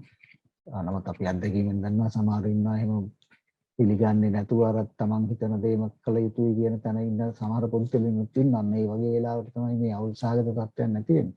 නමුත් බොහෝ විට මඟ පෙන්වීම මට වැඩ කරන පුද්ගලයන් දේශපාලනයේත් ඉන්නවා. ඒතකොට මේ දේශපාලන නායකින් බොහෝ විට මේ ප්‍රතිපත්ති තීන්දුව ගන්න තැනට එන්නගියත් ඉතින් ඔවුන්ටත් මඟ පෙන්වමින් නිලධාරීන් විදිහට බොහොම මගේ අත්දැකීම නම් අර නිලධාරීන්ට සම්මානයෙන් මේ සමාජයේ තියෙන චෝදනා එල්ලවීම මුළුමනින්ම සාධාරණයි කියලා මම නම් හිතන්නේ නැහැ. මොකද මම වැඩ කරපු බොහෝ නිලධාරීන් මගේ අත්දැකීමේ හැටියට ඉතාම කැපවීමෙන් ඉතාම සාධාරණව බොහොම යහපත් චේතනාවෙන් වැඩ කරන පුද්ගලයන්. ඉතින් සමාජයේ ජීවත් වෙන පුද්ගලයන් විදිහට අපිත් අර ඇත්ත දැකලා නිවැරදි දේ නිවැරදි කියලා සංවර්ධනය පිළිබඳවත් අර බොහෝ සමහර තියෙන මිත්‍යාවන් අමතක කරලා දාලා අපි එකතු වෙලා රටේ යහපත සඳහා රට ආර්ථික වශයෙන් දියුණු කර ගැනීම සඳහා නිවැරදි මාවතක යමු කියන එක තමයි අපි ඉස්සරහටත් එක්කහුව වෙලා වැඩ කරමු කියන එක තමයි මට අවසන් කියන්නේ. ඔව් ඒ සමගම අපේ වැඩසටහනේ අවසාන කොටසට අපි එළඹිලා තිබෙනවා. අද ඇත්තටම අපි හිතුවරට වඩා සෑහෙන ප්‍රේක්ෂක ප්‍රතිචාරයක් ලැබුණා. ඒ වගේම හොඳ සම්පත්දායකයෝ කීප දෙනෙක් මම හිතන්නේ අපිට හමු වුණා. අමතරව විශේෂයෙන්ම රුණු විශ්වවිද්‍යාලයේ ආචාර්ය ශම්මික ලියනගේ මහත්මයා අපි එතුමාව ඉදිරියට සම්බන්ධ කරනවා. එතුමාගේ මේ සම්බන්ධ වෙන විෂය දැනුම සහ උනන්දු අපිට පැහැදිලි වුණා. එතුමාගේ දුරකථන අංකය මට එවලා තිබෙනවා. ඒ වගේම පාලිත වික්‍රමසේකර මහත්මයා සඳහන් කරලා තියෙන එතුමාගේ දුරකථන අංකය මෙවලා තිබෙනවා. එතුමා ෆෝමර් ඩිරෙක්ටර් කෙනෙක් ICTAD සංවිධානයේ වගේම ඉංජිනේර කෙනෙක් විදිහට එතුමා සම්බන්ධ කරලා තියෙනවා කියලා තියෙනවා. ඒ වගේම සුනිල් රත්නායක මහත්මයා අපිට ලියලා තියෙනවා. එතුමාගේ අදහස මට මගින් යන අදහසක් නේ සමහර එක කියන්නම්. ඉංග්‍රීසියෙන් සඳහන් කරලා තියෙනවා. ඒක සිංහලෙන් සාමාන්‍ය අදහස තියෙන්නේ පරාක්‍රම සමුද්‍රය පරාක්‍රම බහතුමා හැදුවේ වාරි කර්මාන්තය වෙනුවෙන්. ඒ නිසා ඒක අපේ උරුමයක්. අපිට ඒක පාඩුවේ ඒක තියෙන්න දීලා මේ ටුවරිසම් හරි මොන හරි ඒ කියන්නේ ජොගින් ට්‍රැක් හදන ඒවා මේ හරි පාක් හදන ඒවා වෙනම කරගන්න කියලා මේකට අත තියන්න එපා කියලා. මම හිතන්නේ කියන්නේ අපි සංවර්ධනයේදී ඔබතුමාත් සඳහන් කරේ මම දැන් වක් මෙතන පොදු මතය වුණේ සංවර්ධනය කළ යුතුයි. මොකද අපි නූතන ලෝකයට බය නැතුව ඉදිරියට යන්න ඕන. නමුත් අපි නූතනත්වයට බිය යුතු නැහැ. නමුත් අපේ සම්ප්‍රදායේ කොටස් සමහර දේවල් අපි ඉතුරු කරගත්තේ නැත්නම් අපිට මොකුත් නැති කණ්ඩායමක් බඩපත් වෙන අවසානයේ. ඒ නිසා අපි මේ වගේ තැන් වලට අත තියද්දී එහි තිබෙන අවශ්‍යතාවය, මේ මොහොතේ තියෙන සමාජ තත්ත්වයන්, මේ ප්‍රදේශවල ජනතාවගේ මානසිකත්වය විශේෂයෙන් ඔබතුමා සඳහන් කරා. ඒවා ඉතාමත්ම වැදගත්. මොකද ඔබතුමාලා මේ ශේෂ්ත්‍රවල සෑහෙන ව්‍යාපෘති කරපු නිලධාරීන්. එතකොට සමහර කරපු ව්‍යාපෘති වලට සහයෝගය ලැබෙන්නත් සමහර අවස්ථාවල මේ වගේ විරෝධතා එන්නත් අනිවාර්යයෙන්ම පරිසර සාධකයේ බලපානවා. ඒ කියන්නේ ජනතාවගේ වෙලෙ මානසිකත්වය මේ වෙලාවේ නම් කොවිඩ් එකත් එක්ක මිනිස්සුන්ට මේ වෙලා තියෙන ආර්ථික තත්ත්වය ඒ දෙකම ඒ වගේම පරාක්‍රම සමුද්‍රය කියන්නේ හුඟක් බිග් පික්චර් එකක්. කියන්නේ හුඟක් ලොකු දෙයක් මනසේ මේ රටේ මිනිස්සුන්ගේ. ඉතින් ඒක එහෙම ඒ කන්සර්වේටිව්ලි ඒ අදහස් නැති කරන්න බෑ මේ එකපාරටම රැඩිකල් විදියට. විශේෂයෙන් මේ ප්‍රදේශ මිනිස්සු නැති කරන්න අවශ්‍යත් නෑ මම හිතන්නේ. අවශ්‍යත් නෑ. භූමිය කියන එක හරි වැදගත් දෙයක්. ඒක වැදගත් දෙයක්. එතකොට ඒ ප්‍රදේශ මිනිස්සුන්ට කොහොම දැනනවද? දැන් අපි මේ මම හම්බන්තොට ඉඳන් කතා කරනවා, ඔබතුමා කොළඹ ඉඳන් කතා කරනවා. අපිටත් ඒක දැනෙන නිසා මේ කතා කරු මහත්වරුත් සමහරලාවට පොළොන්නරුවේ නෙවෙයි වෙන්න පුළුවන්. නමුත් ඒ ප්‍රදේශ මිනිස්සුන්ට දැනෙන විදිහ අපි හිතන්න ඕන. මම හිතන්නේ ඒකම තමයි ඒකාතකී ප්‍රජාතන්ත්‍රවාදය කියන්නේ. ඒක තමයි ජනමතයට අහුම්කම් දීම. මිනිස්සුන්ට ප්ලැට්ෆෝම් එකක් තියෙන්නේ වොයිස් එකක් ගේන්න. මාධ්‍යවල හෝ නැත්නම් ඍජුව භෞතිකව සම්බන්ධ වෙලා. ඒක තමයි නිදහස් ප්‍රජාතන්ත්‍රවාදය කියන්නේ. ඒකට අහුම්කම් දීම මම හිතන්නේ පාලකීන්ගේ නුවණ මත තමයි ඒක තීන්දුව වෙන්නේ. අපි බලය ගත්තා අපිට 3න් 2ක් විතර වැඩ කරන එක නෙවෙයි. අපි දැනගන්න ඕන බලය ගත්තේ අපි අවුරුදු 2කට කලින්. එතකොට අපි දැන් ඉන්නේ තව තැනක. ඒකට මිනිසුත් එක්ක හොඳ ගනුදෙනු කරන්න කියලා. මොකද අපි කාටත් ඕන හොඳ රටක්. මේක අපි කාගේත් රට. පක්ෂ විපක්ෂ දේශපාලනයේ සම්බන්ධ එච්චර උමනාවක් නැති උගත් නුගත් කාගේත් රට. ඒකට ඒ කාගේත් රට අපිට හොඳ තැනකට. කියන්නේ ආර්ථිකෙත් ඕන, උරුමයත් ඕන, සම්ප්‍රදායත් යම් කිසි මට්ටමකට අපි රැක ගන්න අවශ්‍යයි. ඉතින් ඔය සියල්ලත් එක ඉදිරියට යන්න පුළුවන් සංවර්ධනය කියන්නේ මොකක්ද කියන එක ගැන අපි පුළුල් කතිකාවක් මේ බුද්ධිමය දායකත්වයත් සමග ඔබතුමා ඒ වගේම ජගත් මුණසිංහ මහත්මයා අපි අඳුරනවා.